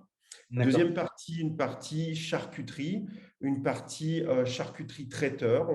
On propose aujourd'hui des jambons blancs, artisanaux, des jambons crus, des pâtés croûtes. On va avoir du foie gras, naturellement, pour les fêtes de fin d'année. Alors, le foie gras, par exemple, si on prend le foie gras, le foie gras, il arrive cru et vous le faites chez vous, ou c'est en France qui va être cuisiné? Travaillé. Pour l'instant, aujourd'hui, nous, on va être sur la distribution, mais c'est nos ateliers français sur tout ce qui est partie laiterie. Et là, par exemple, sur le foie gras, on ne dispose pas du savoir-faire. On se tourne vers des artisans qui font ça bien mieux que nous. Et c'est eux, naturellement, qui vont transformer et qui vont nous fournir. Nous, le but, c'est vraiment toujours de pouvoir fournir des produits d'exception. C'est-à-dire qu'on va toujours avoir une sélection, on va toujours aujourd'hui aller rechercher le produit artisanal avec finalement des process de fabrication qui sont adaptés à un respect de la planète, respect des coûts, respect effectivement de savoir-faire ancestraux pour pouvoir toujours produire quelque chose de qualité, quelque chose qui doit pétiller dans la bouche, qui doit pétiller dans pour nos papilles. Alors, vous m'avez dit aussi quand je suis venu que les prix, c'était important pour vous, que vous faisiez très, très attention aux prix et que, automatiquement, on allait retrouver, comme on est à Lisbonne, un peu plus cher que dans vos fromageries françaises, mais que vous faisiez un point d'honneur à essayer d'avoir l'écart le moins important possible. Alors oui, et cela s'explique sur notre volonté de vouloir toujours produire et toujours vouloir distribuer des produits de qualité. Aujourd'hui, sur du fromage ou sur de la charcuterie, on a des dates. Un fromage, quand on est à J+7, J+8 ou J+20, ça n'a pas la même qualité. Et aujourd'hui, si on veut pouvoir garder, si on veut pouvoir s'assurer d'avoir vraiment toujours des produits de qualité, il va falloir qu'on soit dans de la quantité. Il faut qu'on distribue, il faut que le produit ne traîne pas dans nos rayons, il faut qu'il soit distribué. Donc aujourd'hui, on a adapté des marges aujourd'hui qui vont nous permettre effectivement de pouvoir vivre, de pouvoir produire, de pouvoir finalement proposer ces produits. On doit bien sûr impacter un coût de transport qui a explosé sur ces derniers mois, mais on va essayer pas de pouvoir toujours chercher, s'appuyer sur le fait que, comme on est sur des produits français, aller chercher une clientèle vraiment haut de gamme. Nous, ce qu'on veut, c'est pouvoir distribuer au plus grand nombre. On veut pouvoir distribuer au plus grand nombre de personnes pour qu'il y ait de la rotation sur nos produits et qu'on puisse toujours être en capacité de pouvoir alimenter sur des produits qui sont au top de la qualité. D'accord. Alors, comment on fait pour avoir ces produits au top? Comment vous faites votre sourcing? Il y a une partie secrète, mais je vais quand même vous révéler quelque chose, bien entendu. Alors aujourd'hui, moi, je m'appuie surtout sur le savoir-faire de mon associé, Frédéric Bussy, aujourd'hui, qui dispose de 4 fromageries, d'une laiterie, qui vient d'investir aujourd'hui 3,5 millions d'euros dans une unité de production pour pouvoir effectivement garder de la qualité sur tous nos produits laitiers. Parce qu'effectivement, pour clore un petit peu la partie qu'on a avancée avant, donc on a fromage, charcuterie, mais aussi on a une grosse partie laiterie. Laiterie qui est donc transformation du lait en yaourt. On va être sur des yaourts fabriqués à la main de manière artisanale avec des petites compotées de confiture qui viennent d'Alsace. On va être sur des fromages blancs faisselles, des fromages blancs battus, des fromages blancs à boire. Et tout ça, c'est fabriqué dans les unités de production d'une société qui s'appelle la Laiterie de la Côtière, donc qui fait partie effectivement de la fromagerie de Lisbonne et qui nous permet aujourd'hui d'avoir tous ces produits frais qui sont uniques, des produits sur lesquels on a eu quand même 16 médailles dans des prix alimentaires, des concours alimentaires internationaux et qui sont, je pense, aujourd'hui exclusifs sur la place de Lisbonne. D'accord. Vous êtes les seuls à avoir ce type de produit ou alors vous êtes les seuls à avoir ce type de qualité? Moi, je pense déjà en France, on est déjà rare à proposer ce type de produit. Donc, on va être vraiment sur des yaourts pot en verre parce qu'on a effectivement banni le plastique. On va être aujourd'hui vraiment sur des systèmes, des process de qualité. Par exemple, sur une faisselle, on va être sur du doublé goûtage pour vraiment avoir un produit qui va être ferme, qui va être onctueux. Tout est filtré à travers des tissus naturels pour effectivement avoir toujours des produits d'hyper qualité. Et donc la laiterie, vous m'avez dit, elle est dans l'Ain? Dans l'Ain, on est situé, donc cette laiterie, elle est située dans un petit village qui s'appelle Meximieux-Pé-Rouge. Elle est située à environ à 35 km de Lyon, entre Lyon et Bourg-en-Bresse. D'accord. Et Donc, vous allez être effectivement, livré c'est une une fois par semaine, une fois par quinzaine, une fois par mois? Alors moi, aujourd'hui, j'y suis allé toutes les semaines depuis 1 an pour effectivement anticiper la mise en place de ce projet. Hein. J'ai été comment dire, en échange toutes les semaines entre la France, le Portugal, pour les travaux, les appros, etc., la formation, voilà, pour effectivement être performant dès l'ouverture. Mais aujourd'hui, je suis parti pour quelques semaines ici. J'ai mon associé qui est lui en France, avec qui on a les échanges pour l'approvisionnement. Donc finalement, moi, je suis la partie lisboète du projet de la fromagerie. Et puis, j'ai mon associé Frédéric qui est la partie française. Et de nos 2 associations, on a effectivement toujours un échange permanent. Alors, autant pour certains fromages, il y a le temps d'affinage, c'est des fromages à pâte dure, je pense au comté 30 mois, 40 mois. Bon, j'ai envie de dire, il n'y a pas le feu au lac, quoi, si ça vient. Autant pour les produits frais, j'ai vu ce rayon de yaourt à boire, des choses comme ça, je pense qu'on a des dates de péremption assez courtes. Oui. Et alors, Sur un yaourt, nous, on est à 30 jours. jours. Après, effectivement, le temps qu'il soit conditionné, qu'il soit acheminé. Aujourd'hui, pour faire simple, tout à l'heure, vous m'avez posé une question, comment on fait pour l'appro? Aujourd'hui, on a la chance, moi j'ai la chance de m'appuyer sur une structure qui s'appelle la laiterie de la Côtière, qui nous permet aujourd'hui, qui possède tellement de volume à travers la distribution dans 4 fromageries, de pouvoir traiter sur l'approvisionnement, par exemple, des fromages directement avec des producteurs. On ne passe pas par des centrales d'achat, on passe vraiment directement par du producteur. Pour certains, on est sur des grossistes artisanaux qui nous permet aussi de pouvoir avoir une qualité.